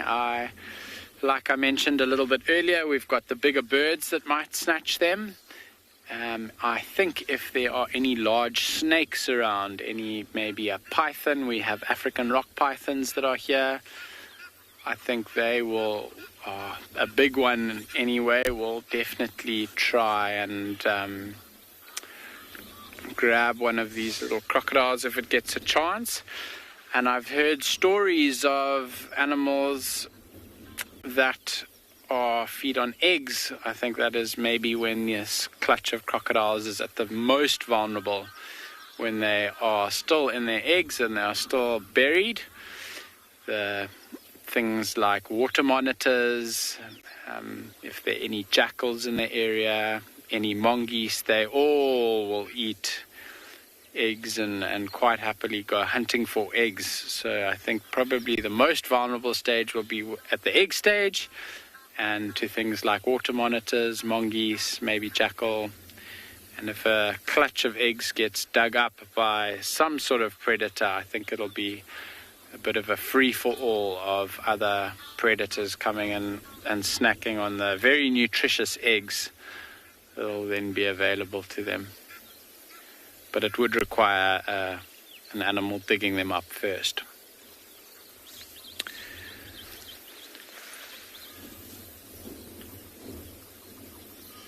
Crocodiles and hippopotamus do sometimes come into conflict as well. Hippos have got those massive big teeth and are extremely powerful large creatures, and they are feel quite vulnerable as well. So when there are young hippopotamus in the pod, crocodiles will sometimes take an opportunity to try attack that young hippo and eat it. And if the adults feel that crocodiles are coming too close and potentially threatening their young, they will try to kill the crocodiles. But this is quite a rare occurrence. We don't see it happening too often, I don't think. I remember seeing it once or twice in a David Attenborough documentary.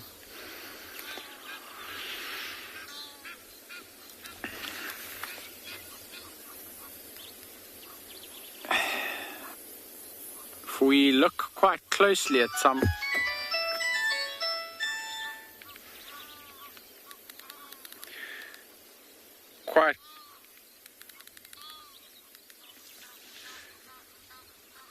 quite closely at some of these smaller crocodile, you can really see the webbing in their feet. And you can see proportionate to their body length how big their tails are. So they use those webbed feet and long, strong tails to swim. They're using them already now, and as they become adults, they'll continue using those to propel themselves through the water really quickly. There's even a couple more now that have opened up their mouths and are bathing in the sun.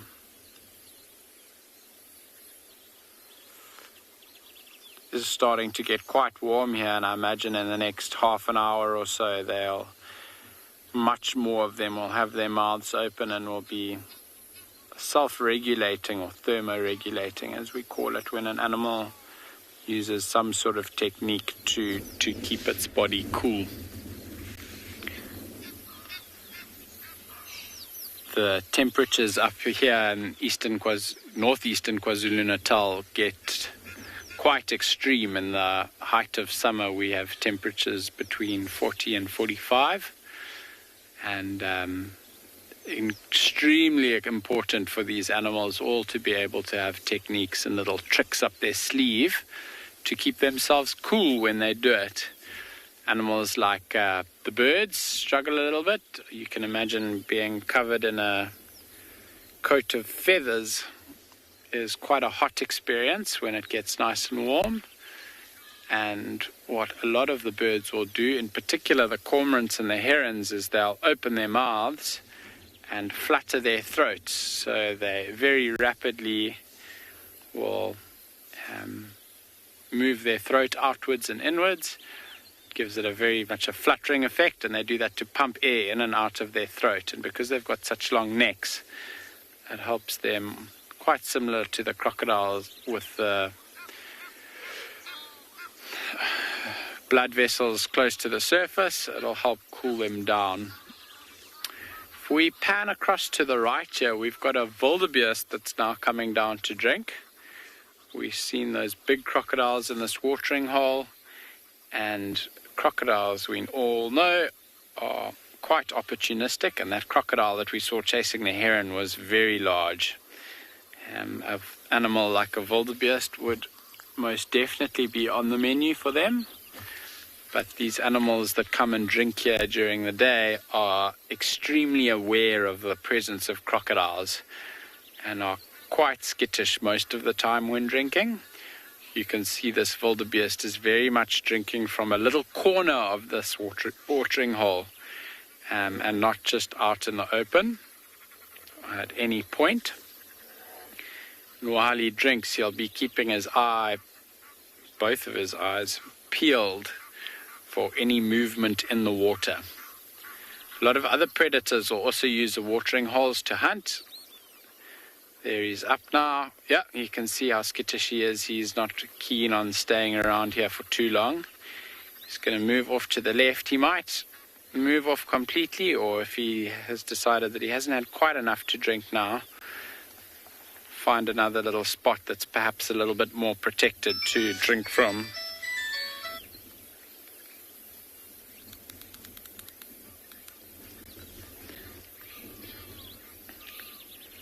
Standing, having a look around there.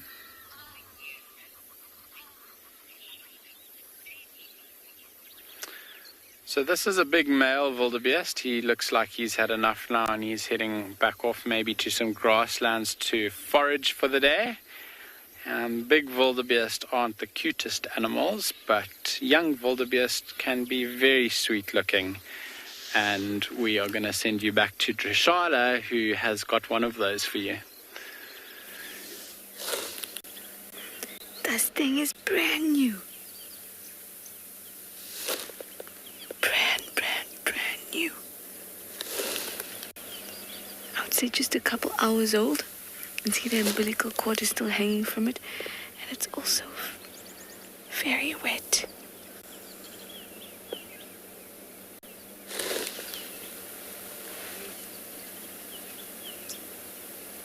Look at that.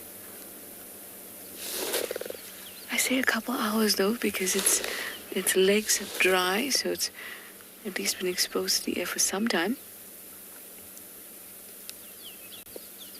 But at the top of it is still quite wet. Oh, actually, maybe even not.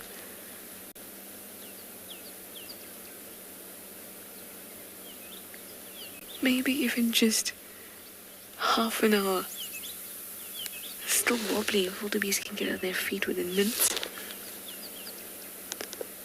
of being born. This one's definitely on its feet, but it's unsteady.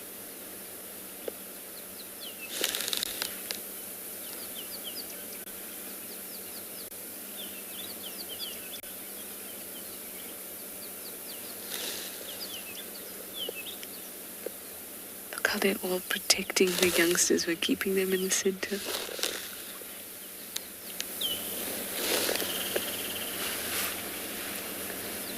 And look at that umbilical cord. That would get stiff and rigid after a few days, even if it's still hanging on.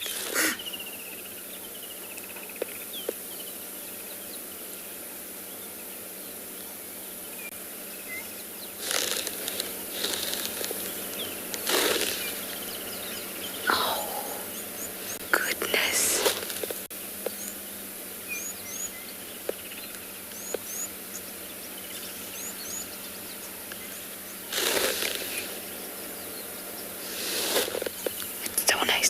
Them vocalizing, you can hear them. And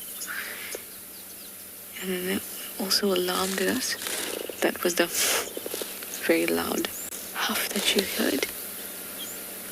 See, look at that one's umbilical cord is still there, but it's all stiff and dry. It's a much older calf by, I would say, a week or so.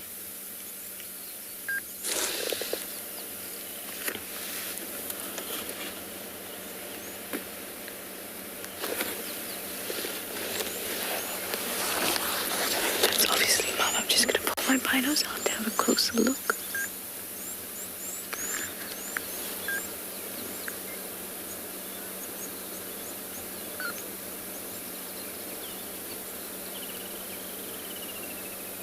Yeah.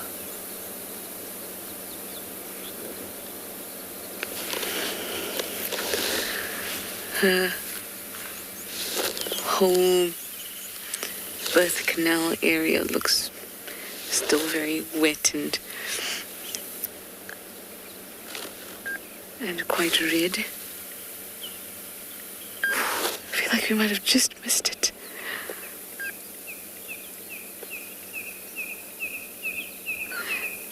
This looks like the herd that we normally see on quarantine that had the one calf.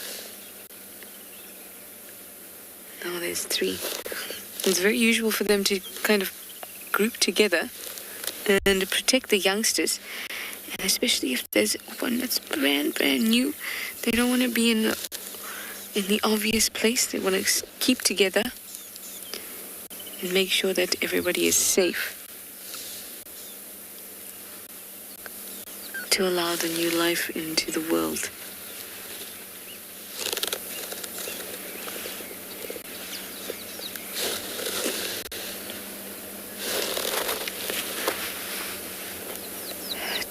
Too gorgeous. There's one other female that I think is possibly pregnant. She's quite large, so maybe this herd will have 4. That would just be lovely.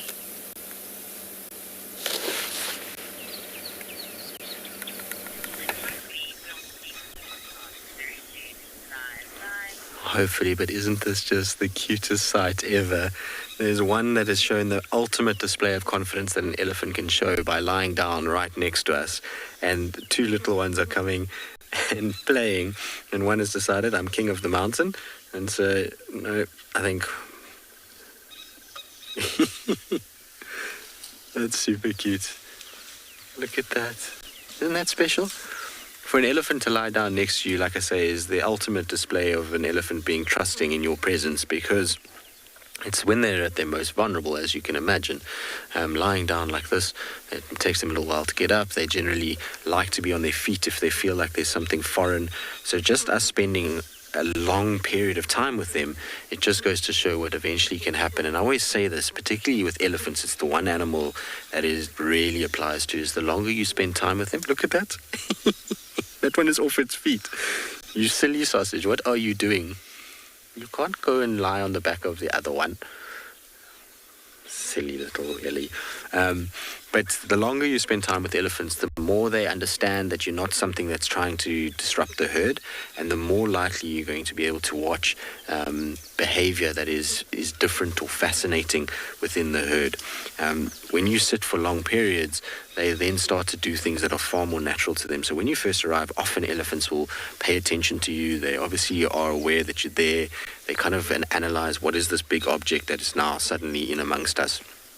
But as you spend more and more time, so they then start to understand that you're not really a threat, and then they go about their own business. And so since we've been with them, we've seen the herd completely splinter, now coming back together again. We're seeing animals lying down, we're seeing animals feeding, we're seeing animals interacting.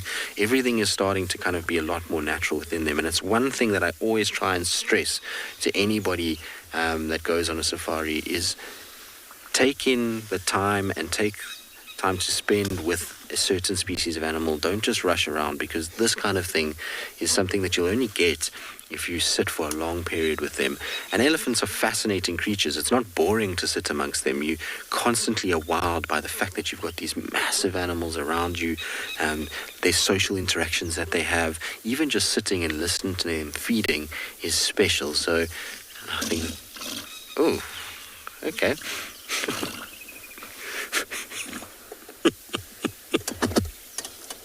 That's one form of defense when others are climbing on you, is to just pass serious amounts of wind to chase them away. That's what just happened now. The one Ellie was on that one's stomach and ended up passing gas.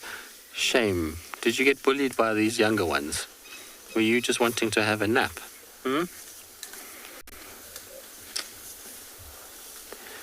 look like you've got lots of sass about you. Maybe it's one of Susan's cousins from up north. All right, well, that was super cute.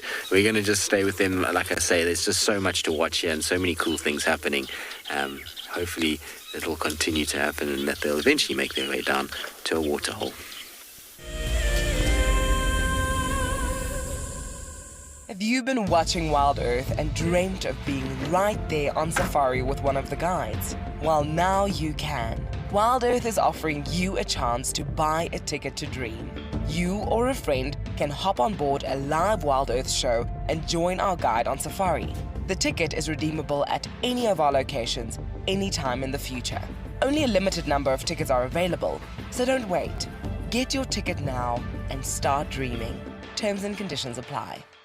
Wild Earth is launching our brand new Explorer program with an opportunity to win a very special Wild Earth expedition. The lucky winner will get a behind-the-scenes Wild Earth experience at the magnificent and beyond Ngala Tainted Safari Camp. The prize includes a 3-night stay for you and a friend with a chance to sleep out in the unique Ngala treehouse. Become a Wild Earth Explorer and stand a chance to win this and many other prizes. Terms and conditions apply. My name is Ross and I'm a field guide at and beyond Phinda Private Game Reserve. I love getting questions from guests on Wild Earth because I love sharing and learning information about nature with new people, and it also makes me feel like you're all joining me in real life. If you want to ask a question on Wild Earth, then you need to register on our website. Once registered, go to our live safari page and submit your question below our live feed. Oh, it's going to be in trouble now. Oh, this is unbelievable stuff. Here comes a hippo in too. Go, Impala. There's a hippo coming in. I can't believe what we're seeing here. This is what we normally see in East Africa. It's all over. Hippo leaping at the crocodile now. Everything's gone underwater. Expect the unexpected here on Wild Earth daily. We're still sitting here with this wildebeest herd, just to try and get a glimpse of that little one again. It keeps going to the front legs to suckle. Just too cute.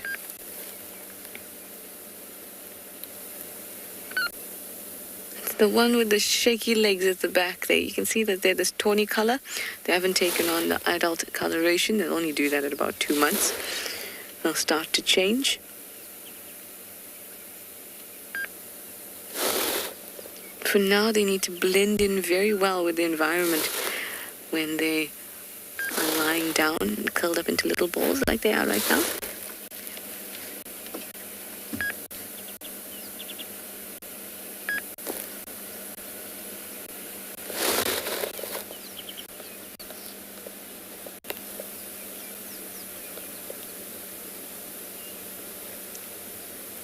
One of its eyes was still sticky when we had a look earlier.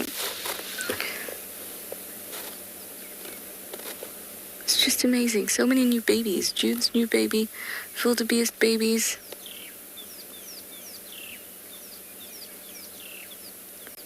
Lots of chicks around, little chicks.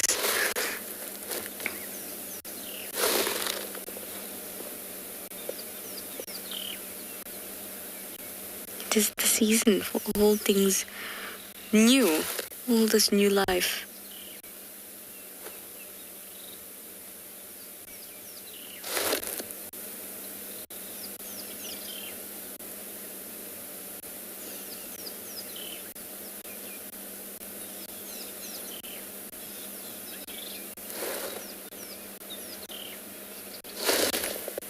Still only see tiny little legs.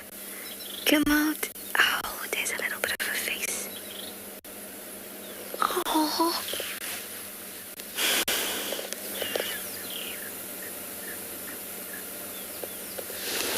Still unstable.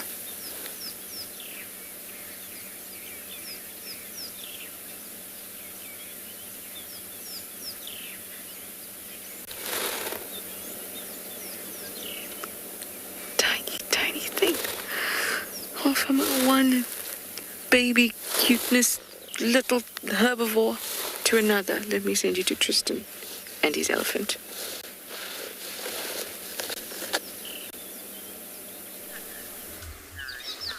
Indeed, and can you see how all the elephants have come together? Now, earlier I was telling you that there was a tiny baby, and I actually think that this baby was born just last night because it is hugely wobbly and there is this massive grouping of elephants that is just sitting around it and it's trying to kind of get its feet, and maybe that's what all the commotion has been about. It wasn't a mating thing, but more the fact that there's a brand new member of the herd that's in amongst them. Do you see how there's that little congregation?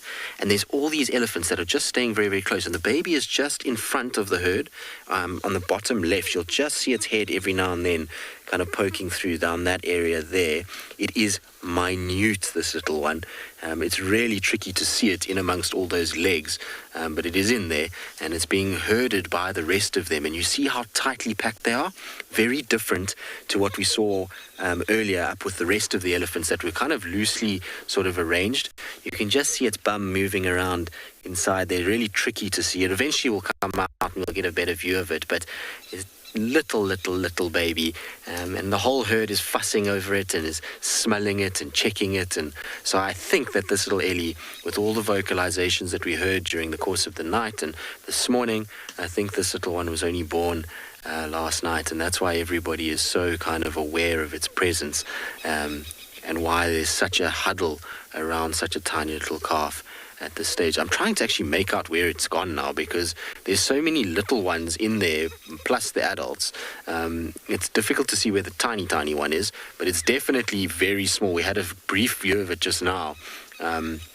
And it still looks like it's got bits of afterbirth on it. It's dry, like that wildebeest, but it definitely looks like there's still kind of traces of it there.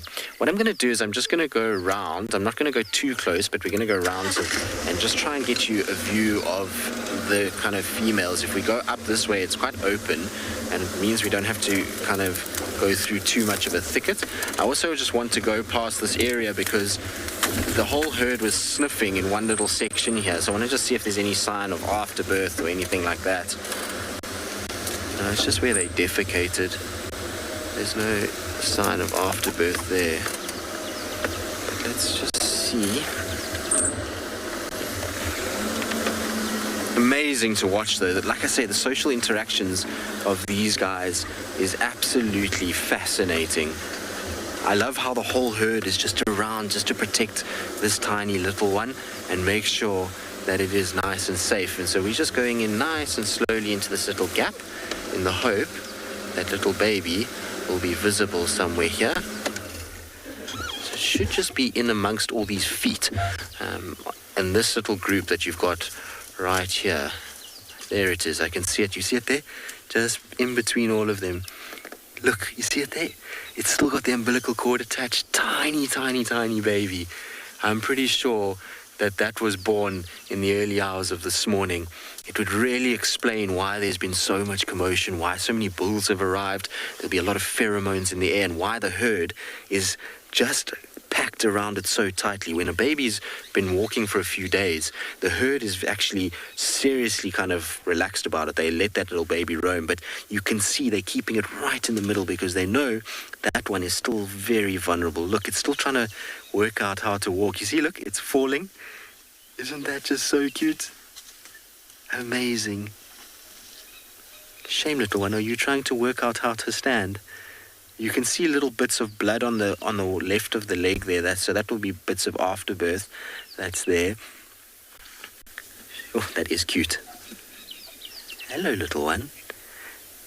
Now, the reason why I say it was early hours of the morning is because if it had happened when we arrived under all that commotion, that little baby wouldn't really be standing properly just yet. You see how it's still trying to find its feet?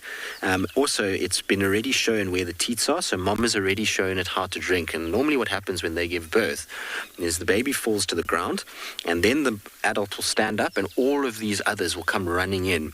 And from there, they actually start to pick up the little baby with their trunks, and they prop it up, and they actually hold it a little bit so until it finds its feet.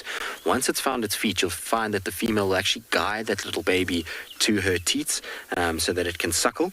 And if it's struggling to stand, she'll often lie down, and with her trunk, she'll pull that baby to her, and the baby can actually sit and drink and get its first little bit of nutrients and nutrient-rich milk.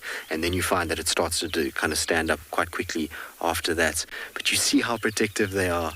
Every single elephant is just wrapped around that baby, and that will be one little family grouping. So it'll be mother with her offspring around, and maybe even her closest kind of relatives that will be packed around that little baby. And the instinct to protect it is huge. And what's happening is the rest of the herd, is what we've seen, is just feeding around. And that's why I was saying it's strange that they keep changing directions. And I thought maybe it was from the bulls, because every time a bull would walk in, they would change slightly. But now it explains why this herd is not moving out of this area, is they are biding time for this little one to get its feet and get its strength. And so everybody's just in a holding pattern, feeding, and they're just moving in circles around this group, making sure that these guys give the chance for this little baby to be able to start to get its feet and to be able to walk with the herd and get nutrients in it. It's amazing. That's so cool.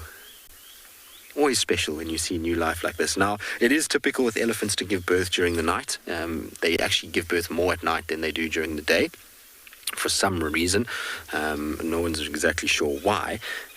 So it's common that this was born in the dark hours. It's not an unusual thing, but amazing that it's kind of, we've been able to find it. I wasn't sure, and I was wondering why we hadn't seen it when we had been parked with all these other elephants, because normally as elephants move, so the whole herd kind of comes in that direction. We just weren't seeing a group of elephants arriving, and I kept seeing their ears down this area and thought, well, maybe they just found some food down here. But now it explains it and why they're so tightly packed. Where are you, little one? There we go. Look at those little wobbly legs. Shame it's getting a little dust bath inadvertently by the rest. See the umbilical cord hanging down as well? Very wobbly on those legs. Oh, that is cute.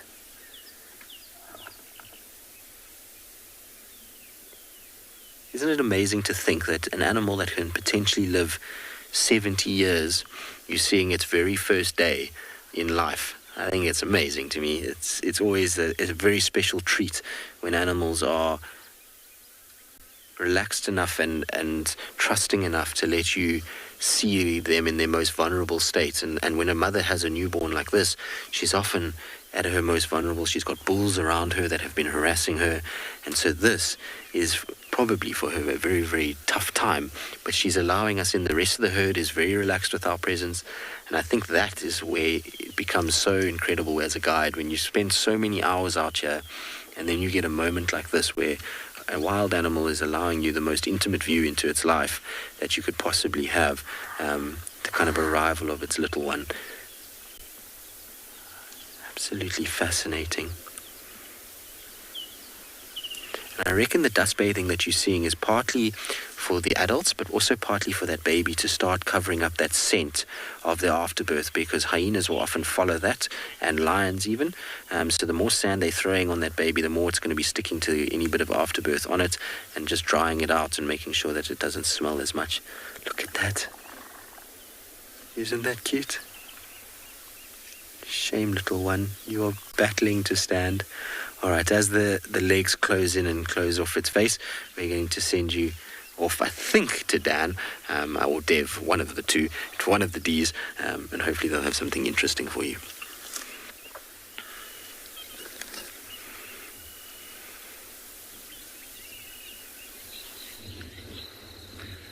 We carried on with our search for these cheetah this morning, and one of the other rangers, Deerwald, managed to find them for us. So quite different to those crocodiles that we saw that were sunbathing. These two cheetah are doing their best to stay out of the heat. It's now 7:30 and very warm here at Phinda. There's a bit of a breeze, luckily for them though, and they've positioned themselves just on the downside of a slope of a little termite mound, in the shade of a cluster of trees. This little cub, or little youngster rather I should say, is a daughter of the mother. So the mother's sitting on the right. You can see the head sizes, there's a distinct difference. Coloration as well, the mother's quite a bit lighter and she's looking around. And the youngster is sitting on the left, lying down on the left. So these cheetah are having a rest. They moved not too far from where they were seen last night, possibly looking for opportunities to hunt or just looking to keep moving. If we can tell with cats when last they ate roughly, or how much they ate, by looking at their stomachs and how concave or convex they are. And these two are kind of somewhere in the middle. So they maybe had something small to eat in the last 12 to 24 hours. They're not too hungry at the moment, and they're taking this opportunity now as the day heats up just to rest in the shade. Can imagine for a mother cheetah, she will need to catch a lot more food now than she usually would, because she's got this youngster to feed as well. And the youngster's just sitting up now and grooming. Cheetah are quite vulnerable to lots of different predators. We saw about a week ago now, this mother, unfortunately in a tragic event, lost her other youngster, the sibling of this young female, to a crocodile. But that's not the only threat that they face. They are also needing to keep a constant lookout for other bigger predators like lions and leopards. And for that reason, when they lie down, often they will sit with, just like the mom's lying now, with her head propped up. And what that does is it just elevates her sensory organs a little bit above the grass. Her eyes are she's still able to scan around like she's doing now. Still keep an eye, an ear, and a nose on all the happenings of the things around her. Now, the little termite mound that they're using is also another technique that cheetah use just to be more aware of what's going on around them. So just a little bit of elevation, head propped up like this female's head is propped up, and they are much more aware of any sort of animals coming in to hurt them. We're going to quickly go back to the elephants now. Some very interesting things going on. As you can see, there's commotion. There's a bull that's come in, and he's chasing a cow around, and it's causing a bit of a stir.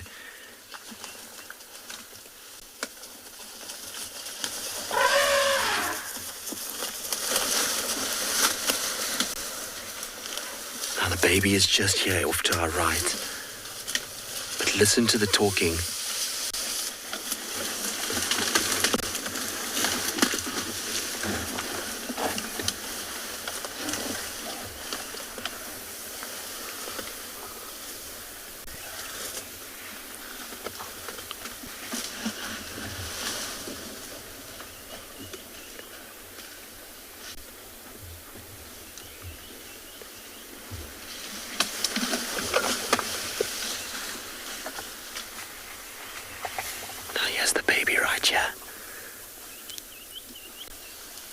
But look how all the other elephants are coming. You see all the other bulls are arriving now.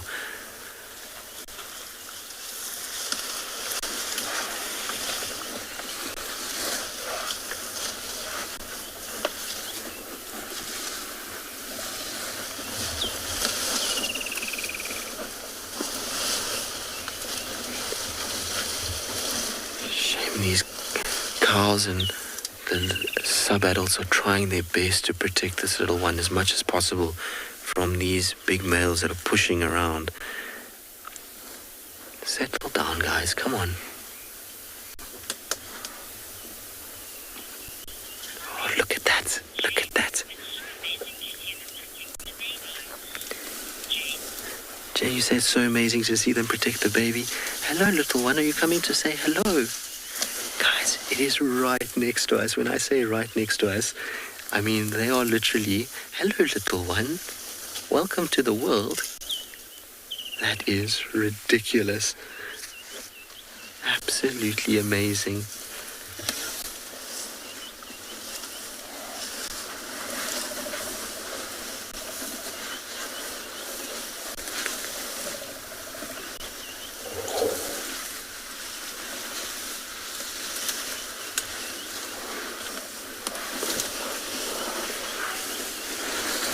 Hi guys, it's okay. We're not going to do anything to your baby.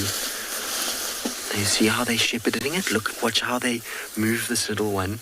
So they have all the adults around and the bulls are kind of left behind and everybody protects them. Now the baby's right in the middle and everyone hustles and keeps the baby upright and just guides it along. And all the bulls are then left at the back. And you see how everybody comes back around again? Amazing. The protective instincts of mother elephants is fascinating. And I think what's happening is the bulls are being attracted because obviously this female, as she's given birth, she's releasing all kinds of pheromones at the moment. And these guys are picking up on that, and it's probably to them very intriguing. Maybe it smells like, something that they want to investigate, and that's what's attracting the attention. It is one of the most fascinating looks into elephant life that we've just had right now.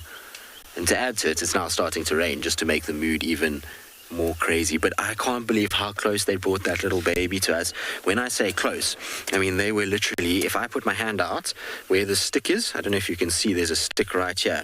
I mean, I can almost touch that. That's where the baby was, which is ridiculous. Normally they would have guided it away, and we parked behind this bush just to give us a little bit of kind of protection from them so that they wouldn't have to worry about us.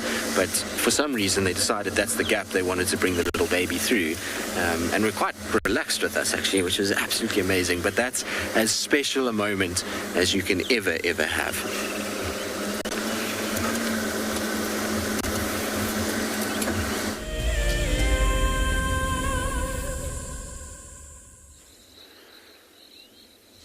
Welcome back to the live view of these cheetahs here. We are just going to carry on sitting with them. There's some beautiful bird calls happening around us, sounds of the bush, and we're going to sit with these two cheetah now for 2 minutes or so and just take in the sounds of what's happening around us.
Always so special just spending time with these cheetah here. We're gonna stay with them for a little while to see if there are any changes.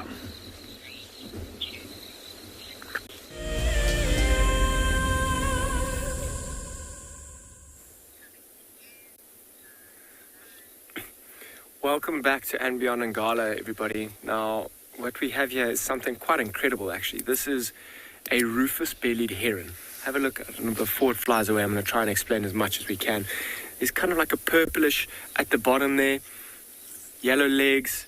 It's doing quite a lot of grooming, and it's standing in an amazing spot. A very shy bird, and this bird I hung around this watering hole looking for this one specifically. It was the first time it's ever been seen here at Ngala, and potentially even ever in the Lowveld. We need to go and do a bit more research on that. But super, super, super special. For all the birders out there, I mean, this might even bring you here to come and see this one. The only place in South Africa that you really consistently or will see this is close to Phinda, actually. So I will show you a little distribution of where it is. I'm just going to take advantage while it is here and standing on that branch, cleaning itself and grooming, to really absorb and watch what it is. See that? Maybe it's going to fly off now. You often see it on the banks, kind of moving around, looking for food. And that includes frogs mostly, fish and insects as well. Yes, I cannot believe the view of this. We saw it for the first time. There were a few birders in the back of the vehicle and they nearly lost their minds, in fact. We saw it kind of quick little flash of purple when it flew away, which brought us towards what it is.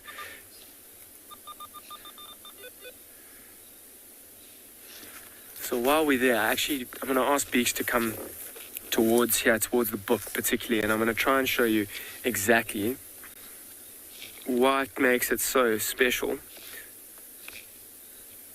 So have a look at what it is first here. It's this one, this bird over here, the rufous-bellied heron. You can see it over there. But most importantly, now, Beeks, I don't know how easy it is going to be for you to zoom in on this map of South Africa. So have a look. All the areas in green are the places where you kind of will see it more consistently. The only really place that you'll see it is in northern Botswana. Have a look. Pretty much the entire country of South Africa is unshaded. The only places that got a tiny bit of green is in these eastern parts of KwaZulu-Natal, where Phinda would be. I remember seeing one at Phinda, but for the Lowveld, where we are around about over there, it's almost unheard of to see it here. And that's what makes this so special. So I'm going to ask BK to go back to this bird just to appreciate what it is. I promise you it's quite exciting for me, and I'm sure there are lots of people who are, because we told a whole lot of people that we saw this, and they actually didn't believe us. So I'm super glad we managed to get it on live TV. Have a look at it looking down, looking for some frogs maybe moving around. This is that same watering hole where we had that little grebe, and there was lots of frogs calling last night. And I'm sure it's going to spend the rest of the season here, which is incredibly lucky, and we're super fortunate to see it. We had a big birding day the other day where you have a 24-hour period where you have to find as many birds as you can within a 50-kilometer radius of your lodge or where you work. And this popping up on our list, I promise you, people, they were very skeptical of us. Oh, and geez, while we're sitting here as well, quite a few buffaloes have actually just come and joined us. They gave me quite a big fright, actually. There's the one on our right-hand side over there. So there's one on the right on the road. There's one that's just right in the road as well. They might even come down and have a little wallow. And I'm sure they're actually going to chase that heron away. So the timing is absolutely perfect.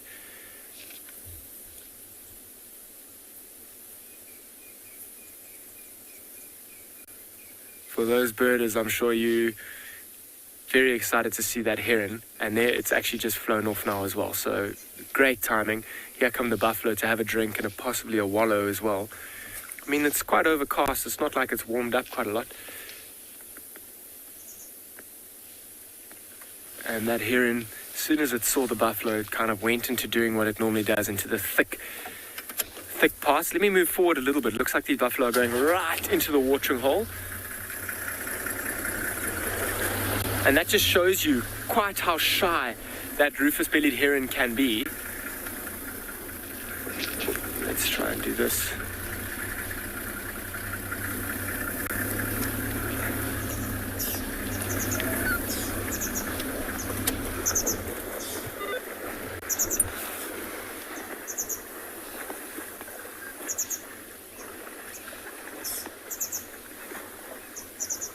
Oxpeckers coming through. Quite amazing to see them walk straight through the watering hole. I mean, they're taking advantage of maybe cooling down a little bit, drinking some water, getting from point A to point B. Cuckoo calling there. I'm having a drink. These all look like males. They are indeed all males. And I wonder if they haven't separated from a big herd that's been moving through in the past couple of days, kind of taking advantage of this area. There's lots of water, lots of food. Look at that oxpecker right in the front of that buffalo's face, looking for ticks. You'll often see it looking for ticks right in its nostrils, in its ears.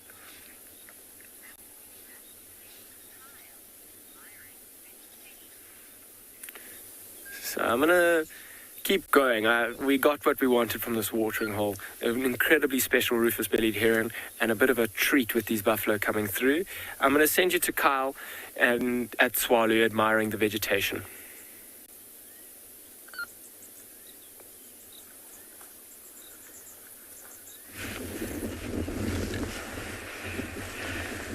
Dan, rufous-bellied heron, oh my word.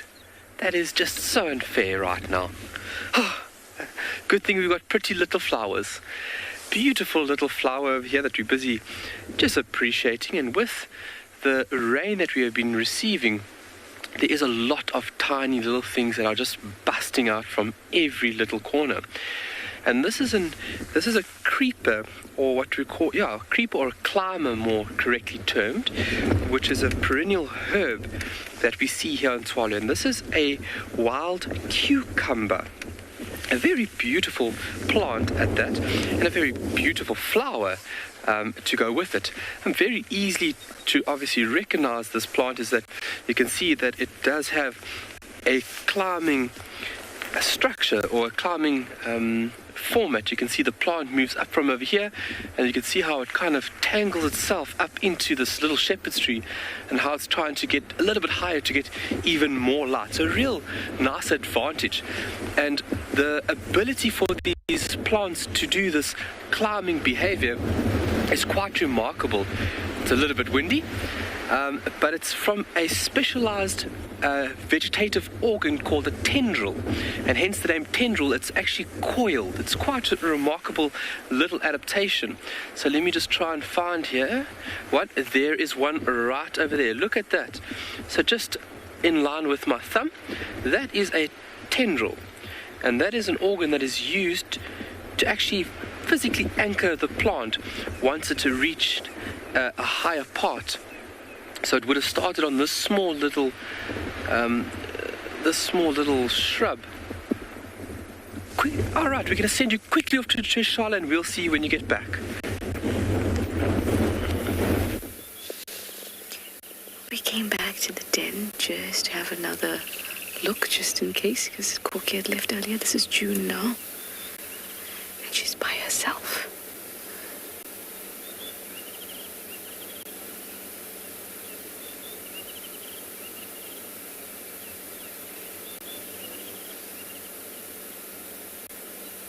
I'm just waiting patiently and quietly, hoping that we're going to see this cub. It's been a day of babies. Baby crocs, baby gnu, baby elephant. I hope you'll get to see our brand new baby hyena too.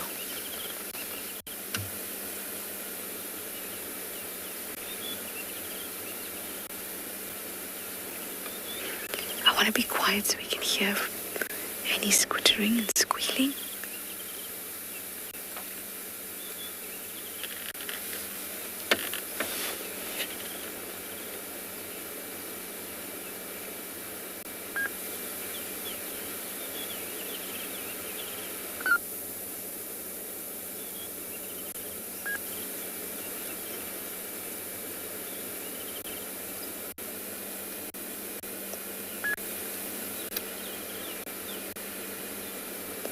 Hearing anything.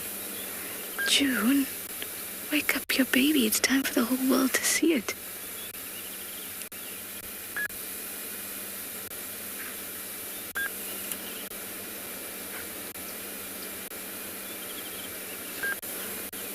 The fact that she's here and no other adults around is a great start. That for me means the potential to see this cub is going to be very high. Hopefully we will before we close show.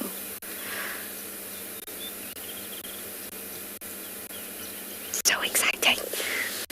I love baby animals. I mean, who doesn't?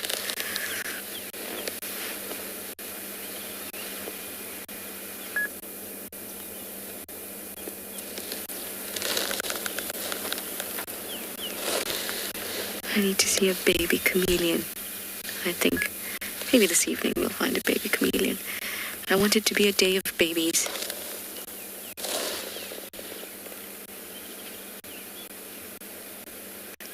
She'll try again in a bit to go to the den or to the entrance and sniff around, maybe call a little bit. Not a whoop, but she will kind of do that kind of low rumble. She'll keep doing that until the cub comes out. Can't sleep all day, right?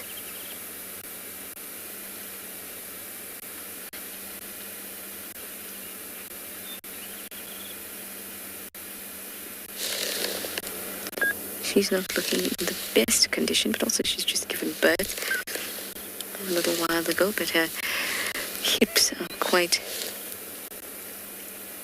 exposed. You can see the bones.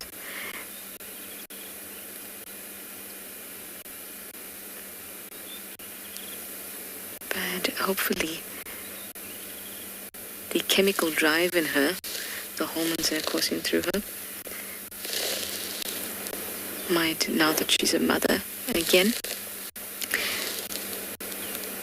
might trigger her to go feed more often, hunt more often, things like that. Should improve her condition.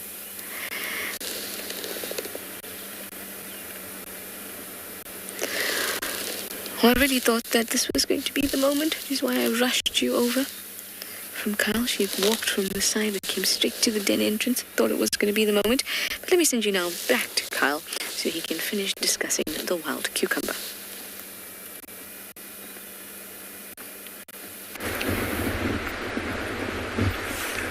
Well, good thing that Trishala is dedicated, and I'm sure she will get view for you folks. But a really beautiful little plant.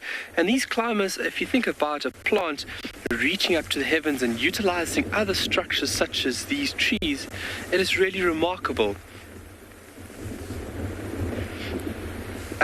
And so if you think about just one or two adaptations, these tendrils are very important vegetative part of the plant.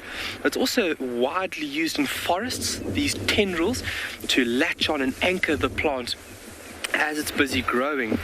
A really remarkable function, let's say at that.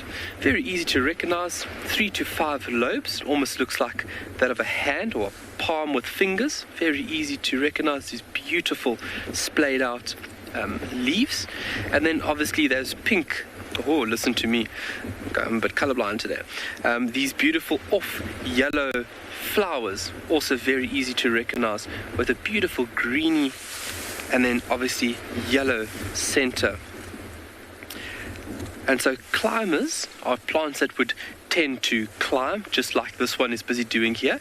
And then I mentioned in the beginning creepers. This would be a form of a creeper over here. Sorry, I'm jumping around here. But this is a form of a creeper. This is Gemsbok cucumber. And this is growing on the ground, hence the name creeper. It's creeping along the surface of the soil. Unlike the climber, which is obviously climbing up into the heavens. But you can see how they actually have a similar, they are different species, but have a similar leaf structure, almost palm-like, with these 3 to 5 lobes as well. But this one's much larger. There's also tiny little hairs, which are very rough on the plant. I mean, if I go a bit closer here, you can actually hear the hairs on the leaf, and that's to deter any nibbling little insects or herbivores, just to deter them from feeding off these very important structures. There's a remarkable plant within this area, the Gemsbok cucumber, along with another plant called a Tsama melon. But we'll look at that at a later stage, but we're going to send you off somewhere else just for now, and we'll see you when you get back this side.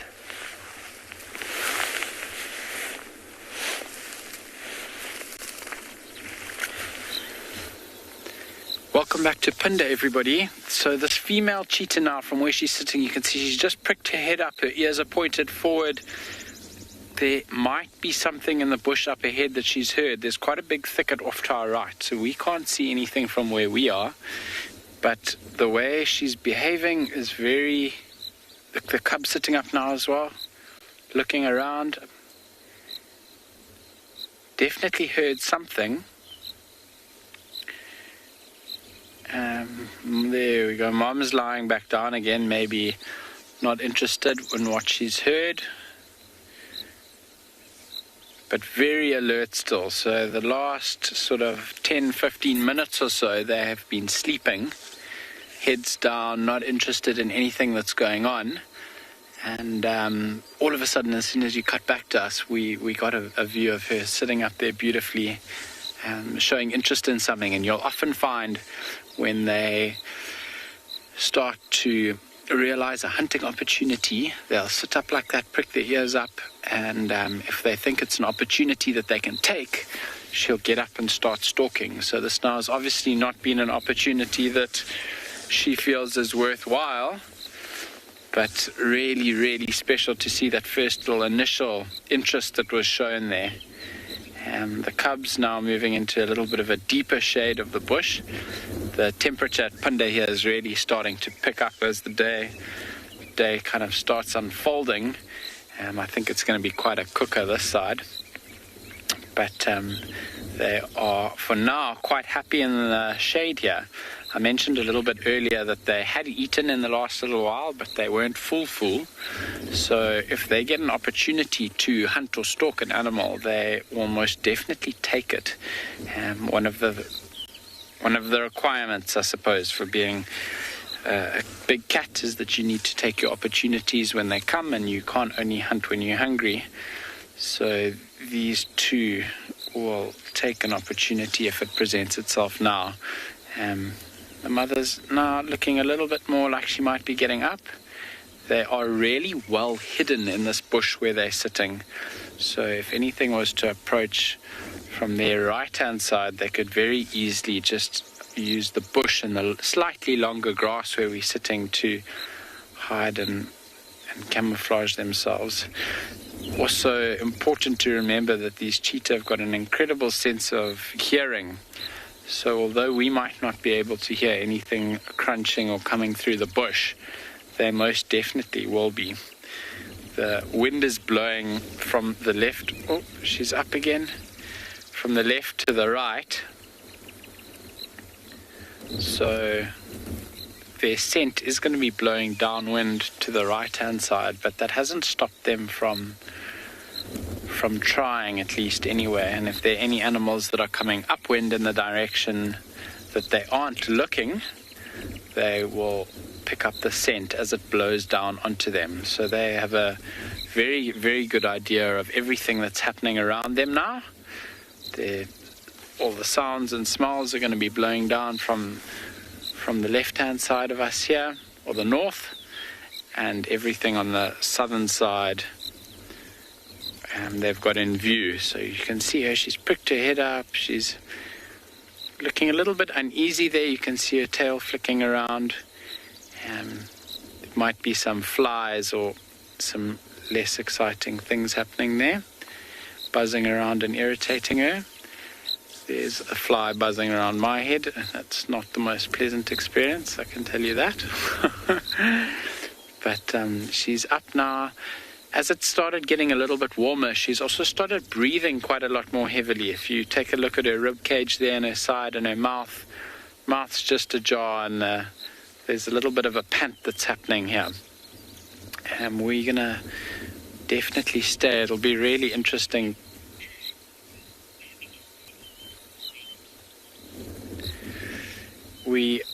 And there she goes and lies down again. So maybe just getting a little bit more uncomfortable now as it starts really heating up. We are going to sit with these two cheetah for a little bit longer. And for now, you guys are going to head back across to Dan, who's got something happening that side.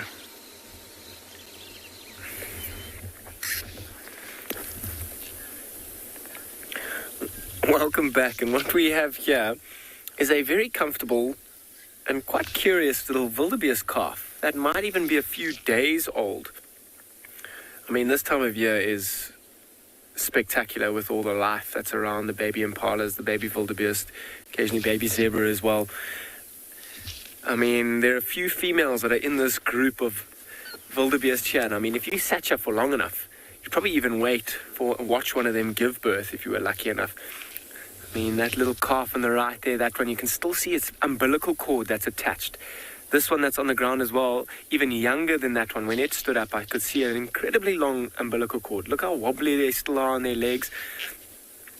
There's a few females in here that I'm actually going to spend a bit of time watching, just to see if they don't give any signs of they might be giving birth soon. I mean, their wildebeest will all give birth very quickly. I don't know if you can see, there's a group of zebra that have come into the picture as well. There's also some very pregnant females in this group of zebra. They're looking very wide, and some of them looking quite uncomfortable. I mean, if I'm going to spend a bit of time here, I want to see if maybe we can't get either a wildebeest or a zebra giving birth. They've picked a nice open area. There's good food around. I mean, look at the bellies on some of those females. I think the one that's even most pregnant is the one at the back there, kind of like in the middle. I love the stripes and how the tails are always going. Look how all those stripes at the bottom of the legs are very white and black, and the stripes like on the body are almost quite a tan color. I'm sure these zebras have spent quite a lot of time rolling in the sand, and that will turn that color into that kind of tan color. I love the color of the green in the background as well. It really is beautiful. Quite amazing as well. This wildebeest that's right in front of us, he's watching us very carefully. I don't think he's necessarily the father of these cubs. I mean, your calves, excuse me. But have a look, you see how he's missing his left horn. I'm sure he's looks like he's got quite a good territory, and the reason I say that is because he's got a group of females. He very likely could have lost that in a fight, protecting his territory. And I'm sure whoever lost the fight has moved on, and very likely that because he'd lost this good territory, he doesn't have any females with him, and he'll try and do his best to keep these females in his territory for as long as he can. That'll assure him the best chance at actually fathering next year's calves. You see how he's kind of like walking around towards the herd or the group of females. He'll almost act as a herder, and he'll kind of move around, try and ensure that they stay in his group. It won't be terribly long before those females come back into heat. I mean, wildebeest are pregnant for about 9 months or so, an incredibly long time. And one of the reasons that they are pregnant for so long is that you see these little babies that are around, and I'm sure you've been seeing a few of them in the past few days. When they're born, it takes them only about 10 minutes before they find their feet. It's a bit wobbly, but it's an incredible feat of nature that a baby that's just born, spent 9 months developing, is able to run around and walk around so quickly. And that's one of its best forms of defense. I mean, all sorts of predators are waiting around these kinds of groups, waiting for a female to start going into labor, where they might come in. And as soon as she goes into labor, a predator may come in and either take the mother or just wait for the newborn calf to drop, where they'll take it. Look at that one, kind of might have got some pins and needles in its leg that it was lying on. Oof, now stretching its head across there. I love the color differences between the mom and the little one. I mean, also a defense strategy is for that little one just to lie exactly like it is, dead still, and wait for a predator to kind of move by without seeing it or spotting it. Those ears kind of right out to the side. So I'm going to spend a bit more time here, just because there are some heavily pregnant females, both on the zebra side and the wildebeest side. Give it about 10-15 minutes, see if we aren't lucky and get to watch a birth.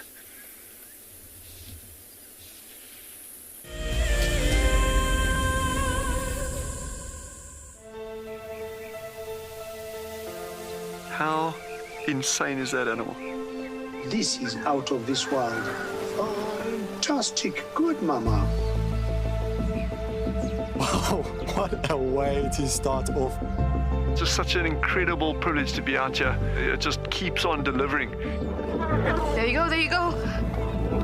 Heart is pumping right now.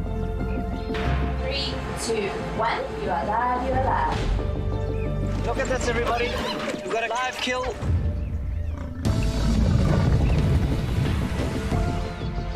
The cock's holding the tail. It's holding tight. Lucky wildebeest.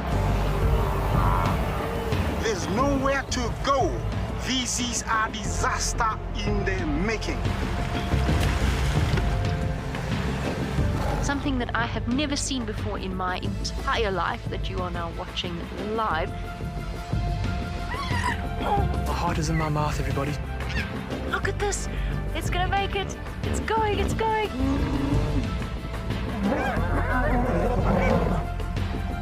This is just too magical. Hi, little guys.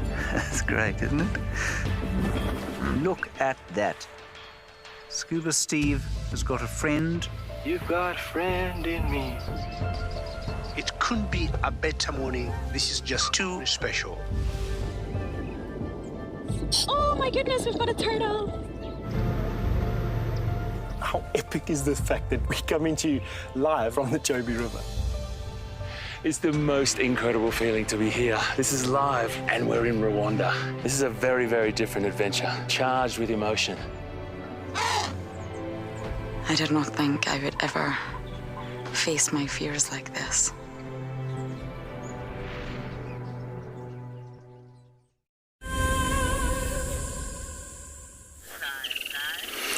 As you can see, we're still with our Ellie herd, but it's far more relaxed now. The bulls have kind of left them alone, and the herd or the number of animals protecting this little calf is really reduced down to only a very few special individuals that are probably directly related to that little newborn. It seems that I'm trying to figure out which one is actually the mother at the moment, but it seems like it's one of these two in front on the right-hand side, so one of the two smaller ones. So whether or not it's a female that's ever had a calf before, I'm not sure.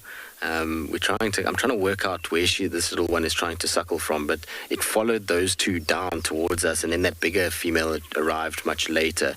So I suspect it's this one in front that is the mother, but I can't see her mammary glands. They don't look swollen. So I'm not 100% sure. You can just see the little baby moving in amongst there. But what amazes me with this is the experience of these elephants. These elephants know exactly what they're doing. So right now, they've got obviously all of these females kind of together. And sorry, Bex, I didn't actually pick you up nicely at all. If you can just repeat that for me. But what they've done is that you see how they're spraying sand on themselves at the moment? Now that spraying of sand is hugely important because what it's doing is it's actually cooling these animals down. They know with this baby then the likelihood of getting to water anytime soon is very slim, so they're throwing excess amounts of sand on themselves just to create a layer that helps just with their cooling process so that they don't actually get overheat while they wait for this baby to gain its legs. Jess, you're asking when will the baby leave its mother? Well, if it's a female, probably never. She'll always be around her mom. If it's a little male, then about 12 to 15 years old, they get pushed out of the herd. But in terms of when will it leave its mom so tightly like what we're seeing now, generally it takes a good year until they're confident to really move away from mom and kind of just feed on their own. But even then, they know that they need to be close to mom all the time in order to stay safe. I mean, you can see there that little one is really just being pushed around by the others and being guided that way. They're using trees quite a lot just to hide it, so they find a little bush and then they sit behind the bush for a while, and it allows them to have a bit of a feed, and the little baby can kind of use the bush as a protection from the back while the rest are able to move around it. But you can see it's not nearly as densely compacted as what we saw initially. As this little baby's feet are getting stronger and as it's starting to move a little bit more, so one by one individuals are leaving the mother to herself and her direct family grouping. So her offspring, if she's got other offspring, her sisters, they will be all around. There we go. Look, this is the mom here, is on the right. So you see a very young mother. I wonder if it's not one of her first times that she's had a little baby. Hi guys, are you going to come say hello to us? Look at the trunk being grabbed, introducing themselves constantly. What you'll find as well is that when they're defecating, what they'll do is even pick up some of their dung and feed it to that little baby. It's quite an important part of elephant development, is that the little ones need to be able to eat the dung of their mothers. It helps with their bacterial count in their gut, which allows them to then process food more effectively. So it's quite common to see, no, big bull, don't come back. You stay where you are. Leave the girls to themselves. And you see there's a female that's running interference between the male and the little babies. You see how she's just turned herself to say, you stay there, you're not coming through here. And she actually pushed that male back when he started coming down the hill towards the little baby, which is absolutely fascinating. What a magical sighting. All right, well, what's also magical is it sounds like Taylor McCurdy has decided to grace us with her presence once again. And so let's send you up to her and see what she's been up to.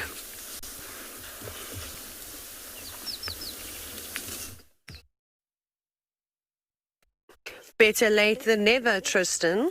Hey? Fashionably late, but yes, we have a tortoise which could not escape our clutches this morning.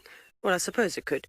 Anyways, it is a Speaks Hinge tortoise just on the road in front of us, which is quite nice, and I will be waving my hands around frantically for the rest of the morning. My name is Taylor McCurdy, and on camera with me today is Sebastian Rombi, and we are here at Pridelands Conservancy, which is part of Baluli Game Reserve and the Greater Kruger. Now, the reason for the karate moves is because of the flies. They're really annoying, and there are lots of ant alates that are flying about. I don't know what it's like at Djuma or Ngala or Pinda. Not so great here in Pridelands. But anyways, no! Where has this tortoise gone now? Oh, there. Whew. Step to the left. to the left, to the left. It's going in the bushes. There, can you see it? You can just see vegetation moving. I suppose now's the time to tell you that there is a tortoise that is in the world, the Guinness World Records for being the fastest tortoise in the world. It's not this one, as we've seen, but I reckon if this Speaks Hinge tortoise were pinned up against Bertie, who holds the current record for moving a whopping 0.28 meters per second. Which is pretty spectacular. Sometimes I don't even think I can move that quickly. Yes, that was great. But anyways, the reason why we're seeing all the tortoises around is obviously because of the rain, which is great. And I reckon just before we had this last spell, I did see lots of leopard tortoises and hinge tortoises moving about too, because we know that they can also feel the atmospheric pressure drop just before the rain systems come through. What we are going to do though is head onto the open plains, because I saw some Timex courses yesterday which I'd like to have a look at. Maybe they'll give us a view. Off you go across to some cheetah that are soundly sleeping.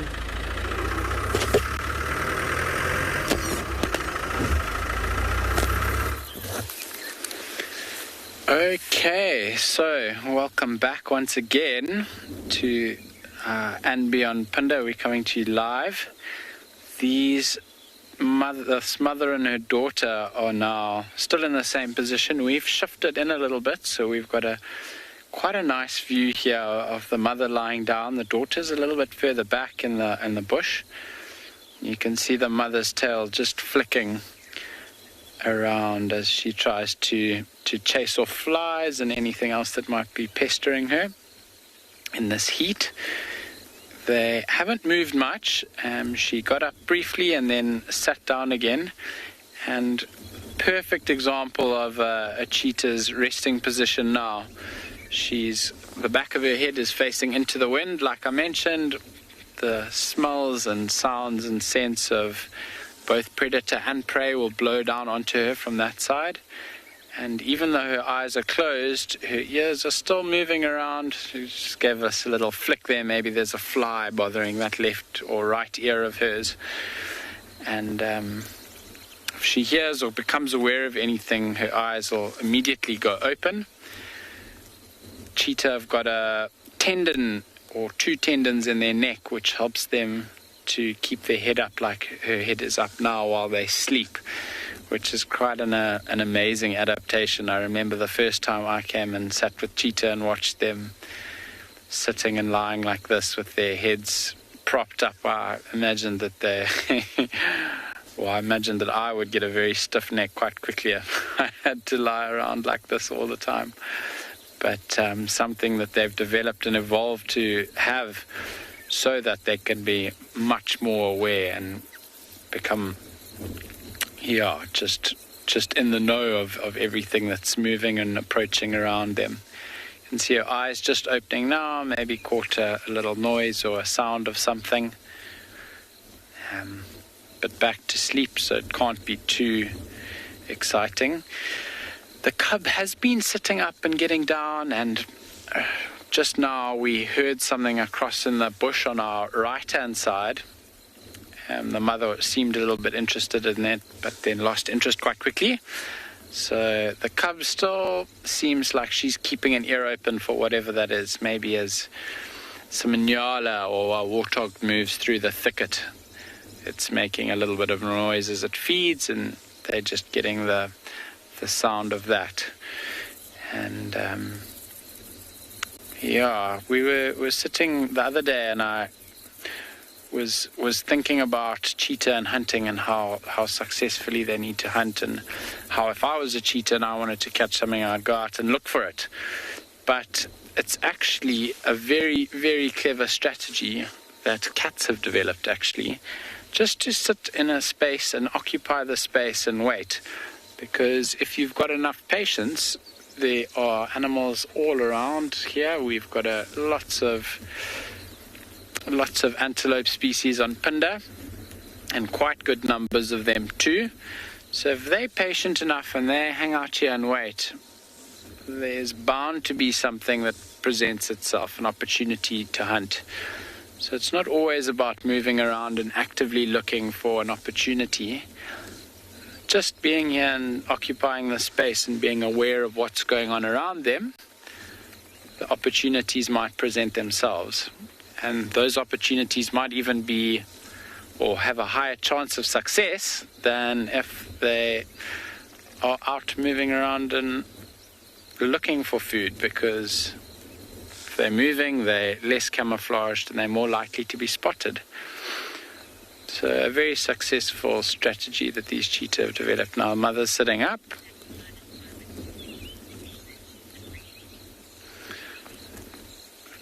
I think it's a beautiful scene that we've got here. So let's just take a couple moments of quiet time.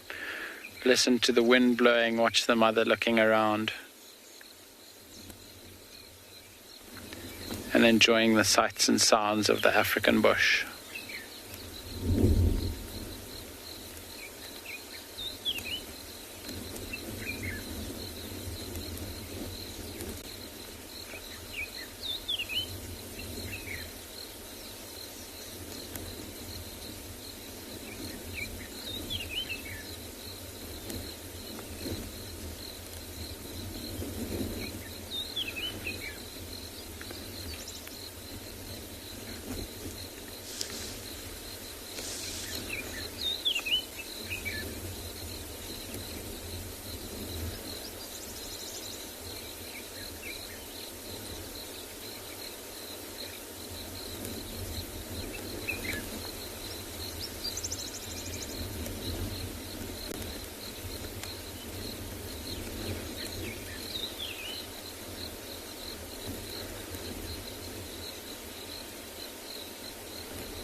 Quite an iconic scene with this mother and her cub sitting in the grass, slowly blowing.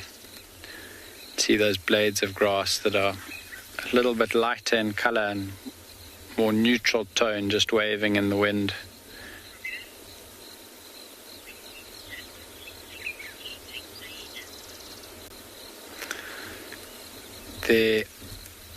I don't think these two are going to go anywhere too quickly now. We'll stay with them for another little while, see if any opportunity presents itself. But one of the other guides has a hyena for you. So we'll send you off and see you again soon.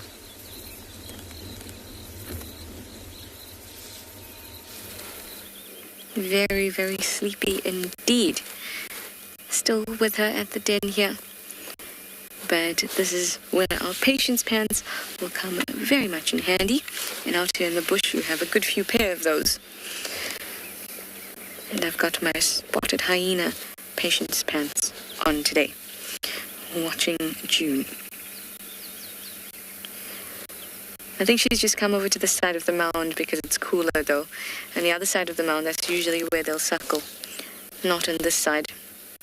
But I'll take my cue from her. When she decides to move, when she hears something, when we hear something, then we'll move. Also keeping a good distance so she feels comfortable.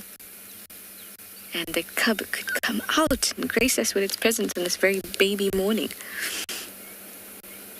But do remember, guys, it's a live safari, so send us your questions and your comments using the hashtag WildEarth or @FC on the YouTube chat stream. Or you can go over to our website and register there and use our question box. And all the lovely kiddies, they can send us questions using the email address kidsquestions@wildearth.tv. We love hearing from all ages of people, asking and being curious about all the animals we have out here and that we get to spend time with.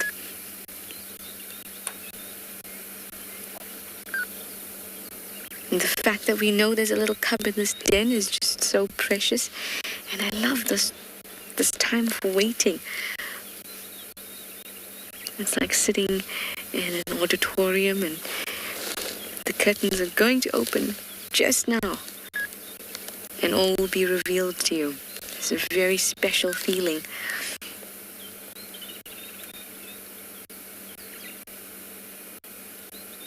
I also find it curious that it's such a special feeling for us, but for them, like for June, this is just part of her daily routine. This is her life now. She's got a cup. She's just waiting and relaxing and resting until the cub is ready to feed. But for us, it's so special. I think if there was one thing I could communicate to animals, it would be just how special they make our lives. Watching cute videos or learning about animal behavior, all those things bring us such joy. And yet they don't know it at all. I wish I could whoop that to you, June.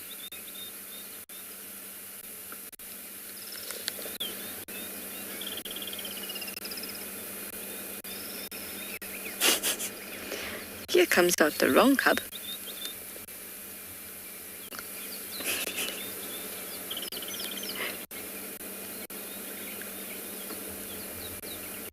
Hello, Poppet.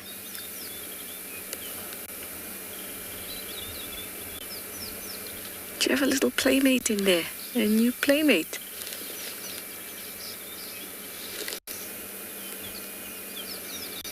Hearts 2 are growing so fast.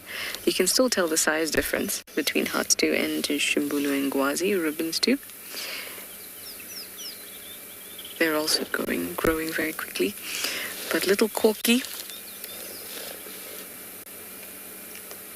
she's just an amazing little thing. Amazing. She's taken a little longer to grow as big as the others, but she's just... her personality and character make up for any size difference.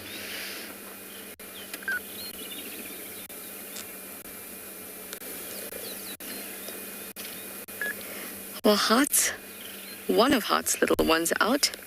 Maybe the others will follow. Maybe this will trigger June to go to the front of the den. Maybe somebody is awake. So much potential.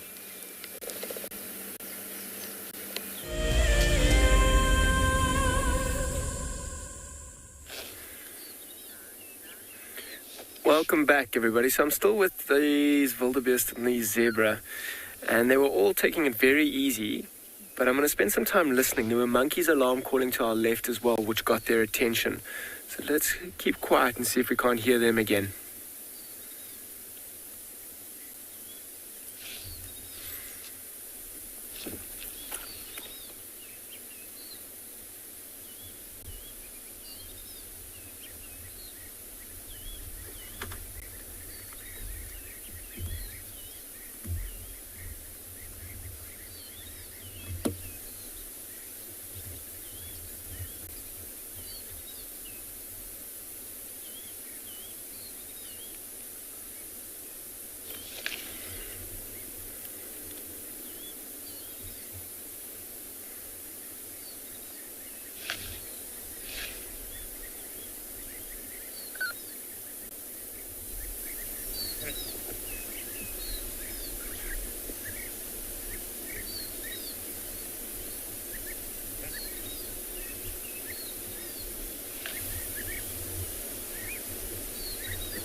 Look at that little one suckling, taking advantage of the fact that Mom is now standing up. I mean, when we were stopped just before we went silent, there were some monkeys that were alarm calling to our behind us, which got everybody to stand up. And they're super alert. I might go and have a quick look to see if we can't find those monkeys and or a leopard that they were probably alarming at. Let's see if we can't get lucky.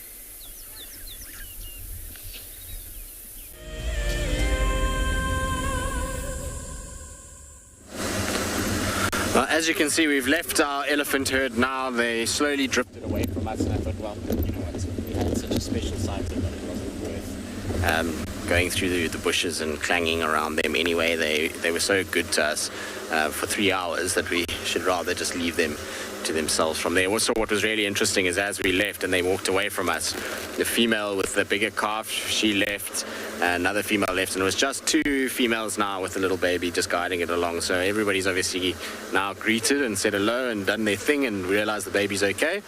And so now they're going to start resuming normal elephant life, which is pretty interesting to have watched. Anyway, we're checking around now for any sign of Kalamba. She was at the dam cam this morning, kind of heading north, so we're just scratching on this northern side just to see if she's here. Unfortunately, I do also have some bad news, which I know we've had a lot of bad news of late, but it sounds like another one of the wild dogs was killed by the Chimungwe lioness again. So that's her second wild dog she's killed this week. But it sounds, I think, from what I can understand, it's the Sands pack, so the pack we saw yesterday afternoon. One of them was grabbed by her, and I don't know if it's an adult or a pup yet. I just got an update from the guys in the western side on Arathusa EP area that she had grabbed another wild dog, which is very, very sad. But it just goes to show you how difficult it is for dogs out here. It's why the population is so low, and the more it rains and the longer the grass gets, the worse it is for the dogs. They actually thrive in drier conditions, so when you have drought conditions, wild dog numbers tend to increase, and that's based off the fact that when there's rain, the grass gets too tall and they don't see predators as easily, whereas when it's a drought and there's very little grass, they can see things like lions and leopards coming from a long way away and therefore avoid them. But yeah, unfortunately, it seems like what's happened. Also, when they kill and they're feeding, they're so distracted and so much noise that they attract way too much attention to themselves a lot of the time. And a single lioness who's just trying to survive will take that opportunity as much as they can. We actually saw her last night, but unfortunately, she was crossing into the Manyeleti. She was milling about at the gate. We had her very briefly in that area. We had nice that she actually roared for us and then just kind of disappeared from there. So we did see her last night. She's looking really good. The cub is on Simambili, but she needs to stop this habit of killing wild dogs now, because that's not good for any of us. That's for sure. All right. We're going to carry on, and like I say, to see if we can find any sign of Kalamba. In the meantime, though, let's send you across to Devon, who's, well, with the female cheetah, I think, who had a bit of a bad week herself.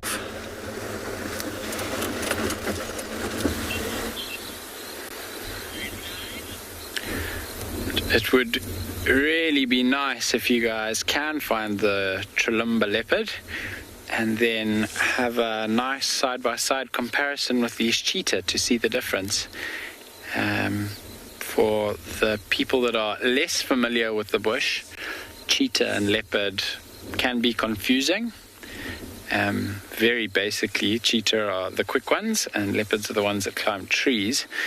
But they do look quite similar. The spots are slightly different, but that's something that you only notice a little bit later on.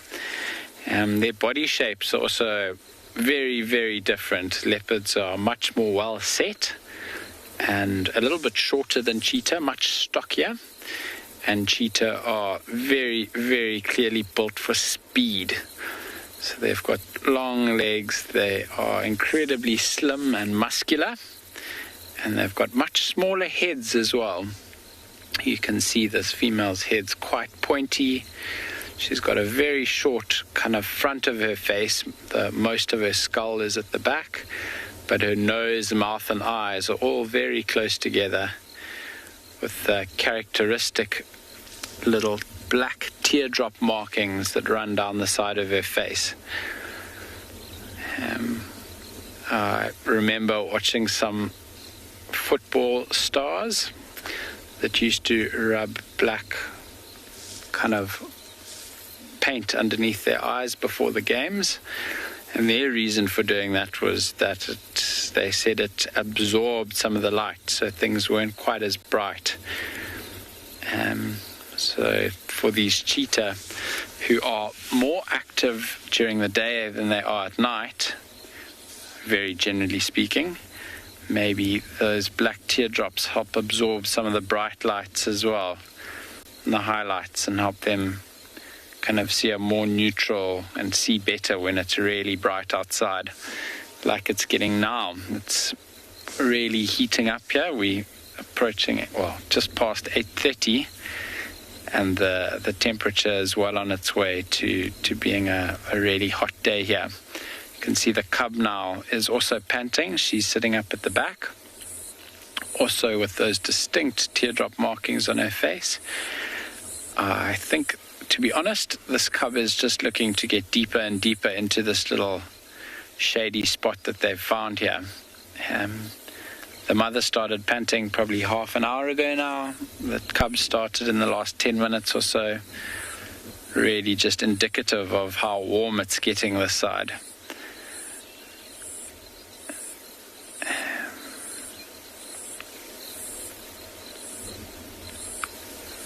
Beautiful little spots of light that are filtering through this little shrubbery tree that they're sitting underneath, or cluster of trees. Cub's got little spots of sunlight on its back, so maybe it's not in the best place to be keeping cool. Maybe it can find its way a little bit deeper into the bush, just to maximize the effect of the shade. They've also chosen a spot that's got quite a lot of open grassland around, and the wind's blowing over here, and at least adding a little bit of a wind chill factor to their hot day. We'll sit with them for a little bit longer. The cub is still showing interest in the bush across to the right that it was looking at earlier. So fingers crossed something comes wandering out. But for now, we're going to head across back to Treshala, who has returned to the den. I've also got my fingers crossed, hoping something will wander out on this side. Heart's cub did wander out. And then she went round and into the other entrance, the entrance that I said they usually use when they're nursing. Maybe it's gone to check on the little one. Who knows? We certainly don't. Because we haven't seen it properly yet.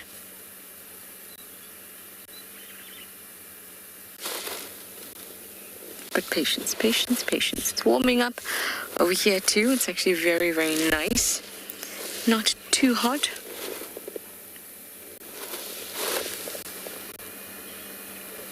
Jen, that's an interesting question. You'd like to know if a hyena mother will be more protective of her female cubs. Hyena mums are not actually very protective of their cubs in general. That might sound horrible, but the cubs are born so well developed that they're often left to their own devices, and you'll often see them fighting and things like that amongst the cubs, and the mothers won't intervene because that's the way that they determine their rank and their relationships within the clan, especially amongst cubs. Will she protect a female cub more than a male cub against other hyenas? I don't know. Because there's such a, if it's an immigrant hyena that's just come in, or they're at a boundary and it's a different clan and there's a clash, I don't know, but that would be the type of scenario where you'd see if she protects one sex over the other. Because within the Djuma clan, hierarchies are important and respected. And cubs outrank any males, and they inherit their mother's rank. So if both Ribbon's boys, she's got no girls to protect. Maybe that's a bad example. So we have Heart with a girl and a male and a female cub. And say Corky tries to harass them. It will happen, but it won't happen. It won't happen a whole lot. But we're going to take a quick pause because there's a European roller in front of us, and we've been wanting to see them for such a long time.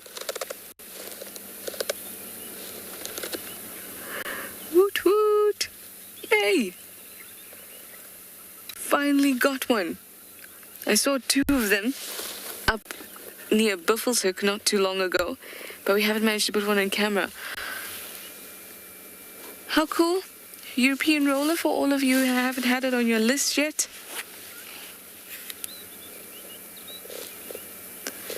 We just had to get that before it flew away. But we'll continue our discussion in a bit.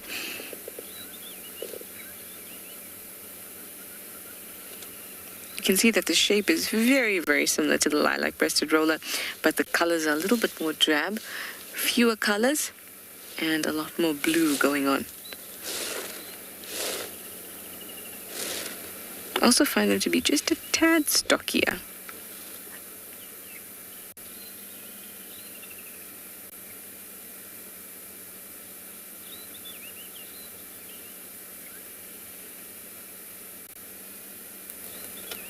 So pretty.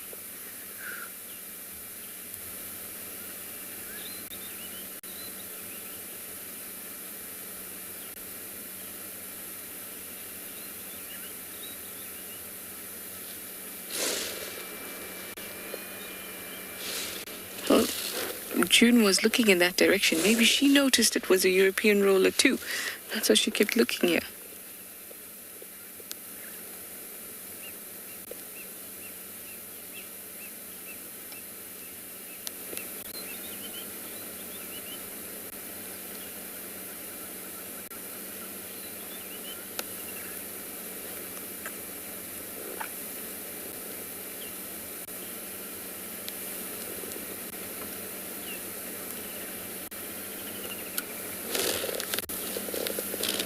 Sitting so well for us too.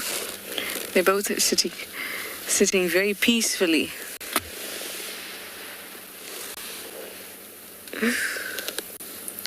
But we will continue with who. Well, just to wrap very quickly before I get lost or it before the thought is lost. I don't know if a hyena will choose one sex over the other because you don't get to see that interaction very often. But now I shall send you over to Kyle. He's at a waterhole. Maybe he'll show you some wonderful birds too.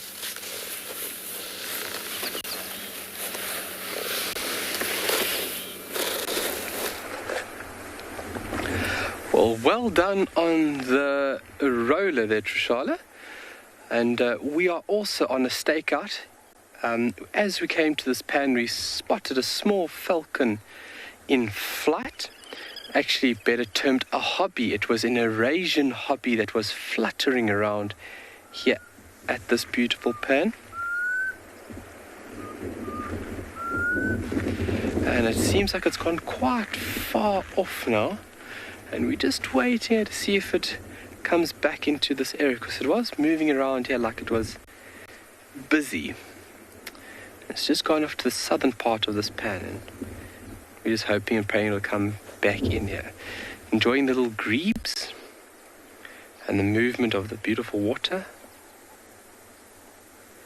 We've done a quick little check, obviously respect number 1. A quick little check on our 3 little blue eggs. There are still 3 little blue eggs, and there are still 4 little lapwing eggs on the eastern side, or the left-hand side of this pan. So all checks done for the day.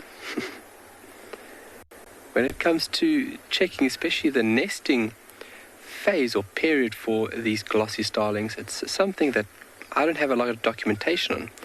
The application that I use for birds in the field doesn't have a lot of data on the nesting period of glossy starlings. So something hopefully that I can contribute to the scientific world. Stage by stage, when do their feathers emerge? How often are they fed? Are they fed by male and female? All interesting stuff. Or if you have an interest in this type of stuff. Black cuckoo busy calling behind me. So Rad.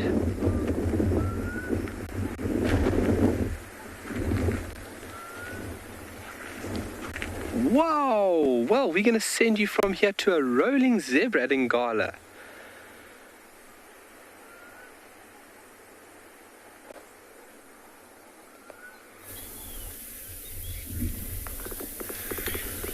Welcome back, everybody, and rolling zebras is exactly what we've got. Oof, quickly up though.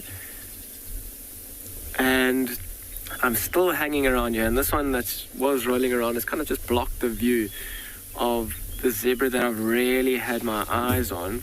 And the reason for that is, hey, can you see the one that's just kind of being exposed by the one that was kicking its leg there? Can you see how round her tummy is? I'm sure she's going to be giving birth in the next day or so. If you look very closely, occasionally you can even see her foal inside kicking and moving around, and she looks incredibly uncomfortable. You'll see her kind of chopping and changing between her back legs and what weight she's putting on them. And you see the other ones kind of also like gathering around her. I'm sure it's almost like a matter of hours before she gives birth, and that's the reason that I'm really spending a lot of time here.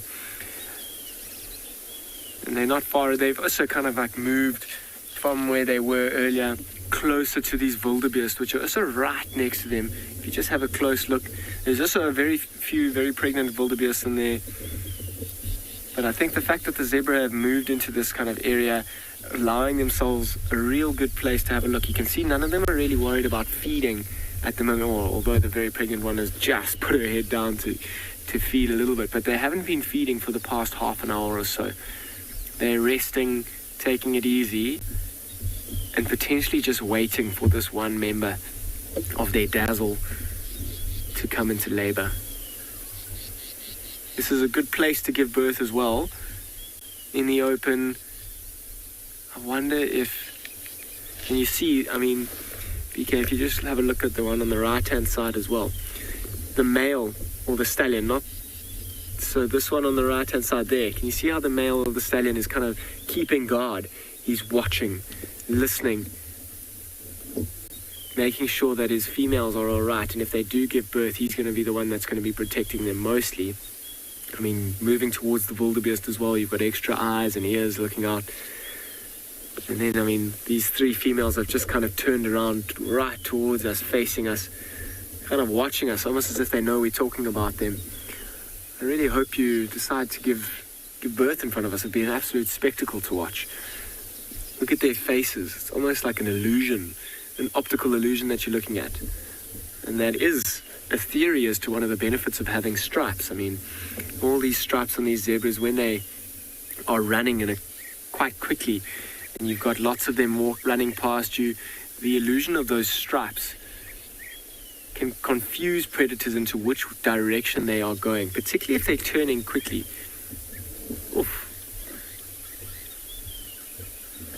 One of the other zebras has just laid down as well.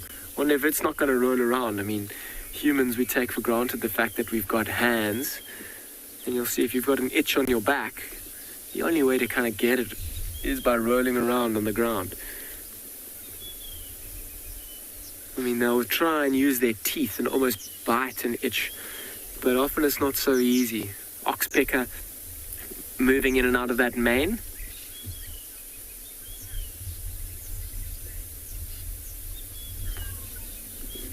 Rex or Bex, I'm not sure if I heard that correctly. How long does a zebra carry its foal for? How long does it gestate for? It's pretty much a full year that it carries its baby, and it's a long time, hey? And so one of the reasons that it carries its young for so long is that it allows it and gives it time to develop inside, because once that animal is born, it really needs to be able to run and move quickly. That's its biggest form of defense. Of course, it has that stallion and the mother to help look after it. But if lions ran into this group now, the best form of defense is to actually run away. And so the reason that it takes so long is that that baby needs an incredibly long time to develop legs and muscles that are adequate to running quickly and being very agile from minutes after it's born. I mean, even the fact that they're all just kind of standing still. That female that I was talking about is still like in the middle of those two mares, watching. You kind of see her rocking from side to side every now and then. Love it when those tails kind of sync up. You see her kicking there as well, a few flies that are irritating her. She's kind of switching her weight between the left side, right side. I mean, this view is actually spectacular. You can see the girth of her belly.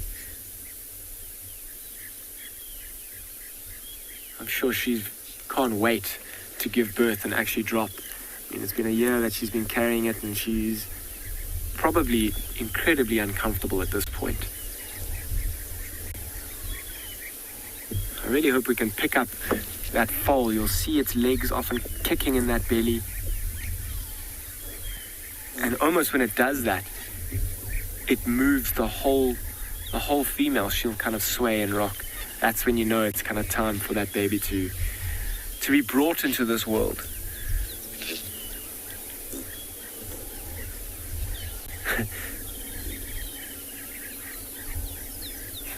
The zebra on the right-hand side is just laid down again, looking quite comfortable, and you'll see it's releasing quite a lot of gas from its rear end, or a fart as we all know it, and you'll see it's to do with their digestive system. Their hindgut fermenters, zebra, and when they eat, you'll see that it'll ferment in their stomach, creating quite a lot of gas. So I'm sure once this one laid down, put a bit of pressure on its stomach, it's being forced to release that gas.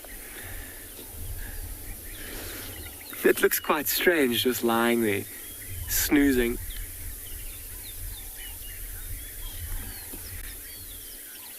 So I'm not going anywhere. I'd love to try and see if we can't get this female going into labor, or at least giving birth. It might even be the first place I come to this afternoon to check if she hasn't yet. But I'm going to send you to Trishala with a hyena who's also lying down.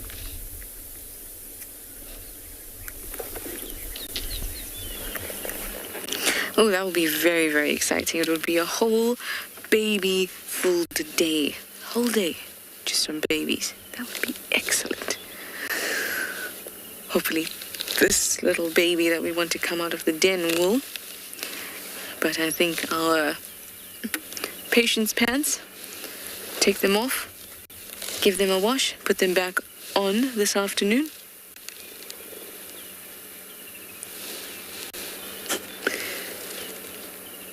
Fen, I think it is Fen.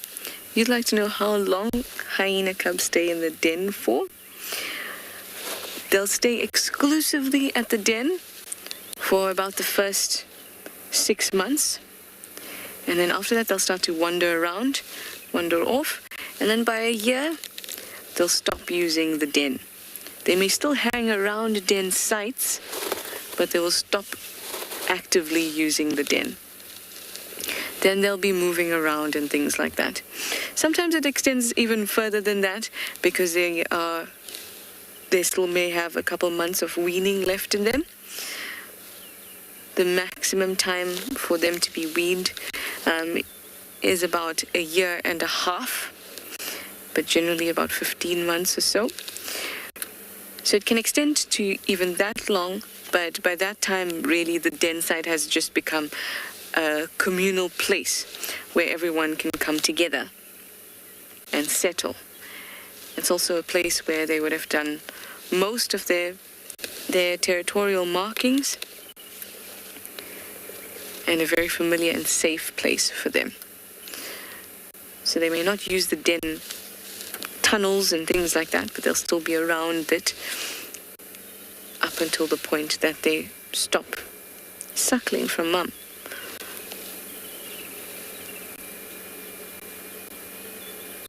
They do spend a lot of time nursing hyenas.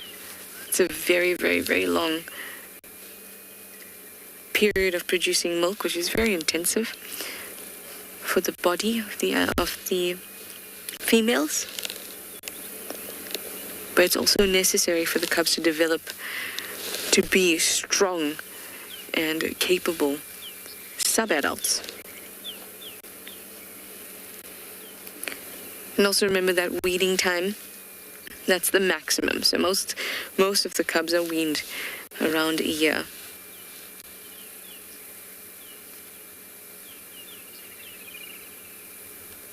At least that process is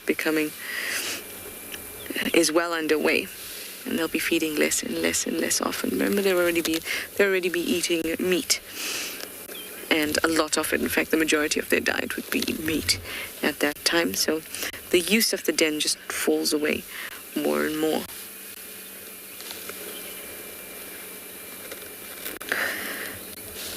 Well, patience pants are going home to dry, and then coming back this afternoon. Maybe I'll even wear a new pair for this afternoon. I am, going to wrap it up here. Thank you, June. Hopefully we'll see you this afternoon.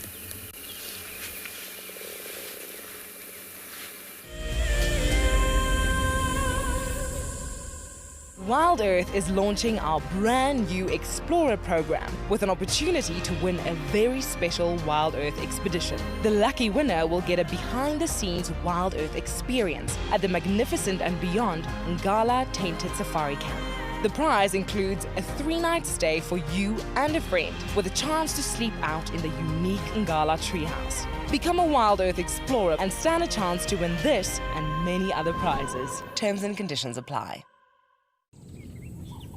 My name is Moritz, and I come to you live every day from Tswalu Kalahari here in South Africa. My favorite thing is probably the predators, and as you can see, we're looking at some of them right now.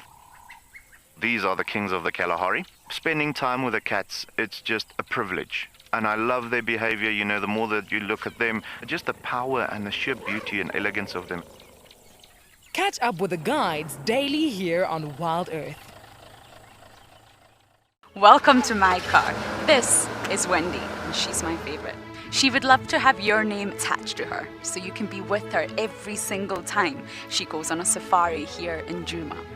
If you become a Wild Earth Explorer, you will have the opportunity to buy an engraved tag, which we will attach to her. We will make sure to send you a digital picture to show you exactly where you are sitting on her. You will have front row seat in every single sighting.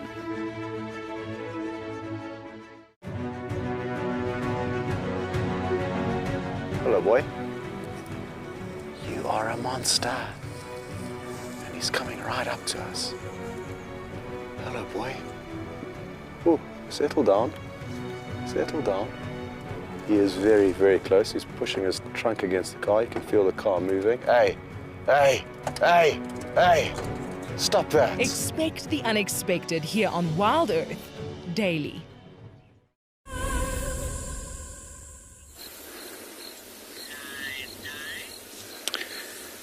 Thanks, Dan, and we are back at a very warm Punda Private Game Reserve in northeastern KwaZulu-Natal. These two cheetah are still very, very much asleep and soaking up the shade of this tree that it has to offer. These two individuals are quite well known. Well, they're quite familiar with this area. When this mother was, or rather when the cubs were a little bit younger, she had 3 of them, and they spent a lot of time in this area around the top of the reserve here. We really, there's nothing cuter than a cheetah cub, so we spent lots of time with them here. I'm very unfortunate to see her losing that cub a little week or 2 ago. If you head across to my social media account, I've got some beautiful photographs of them not too far away from where they are now. And I'd always appreciate go check that out.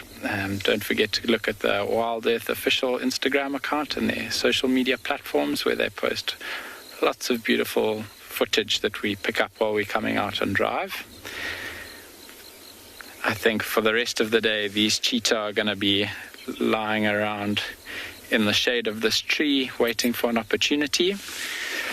It was beautiful to have all of you join us this morning. Thank you so much for your time and effort. It's always greatly appreciated. Don't forget to follow us on social media. We'll be back this afternoon again for an afternoon drive. It will be lovely to have you here. Your support is greatly appreciated. Have a beautiful Monday, and we'll see you later this afternoon.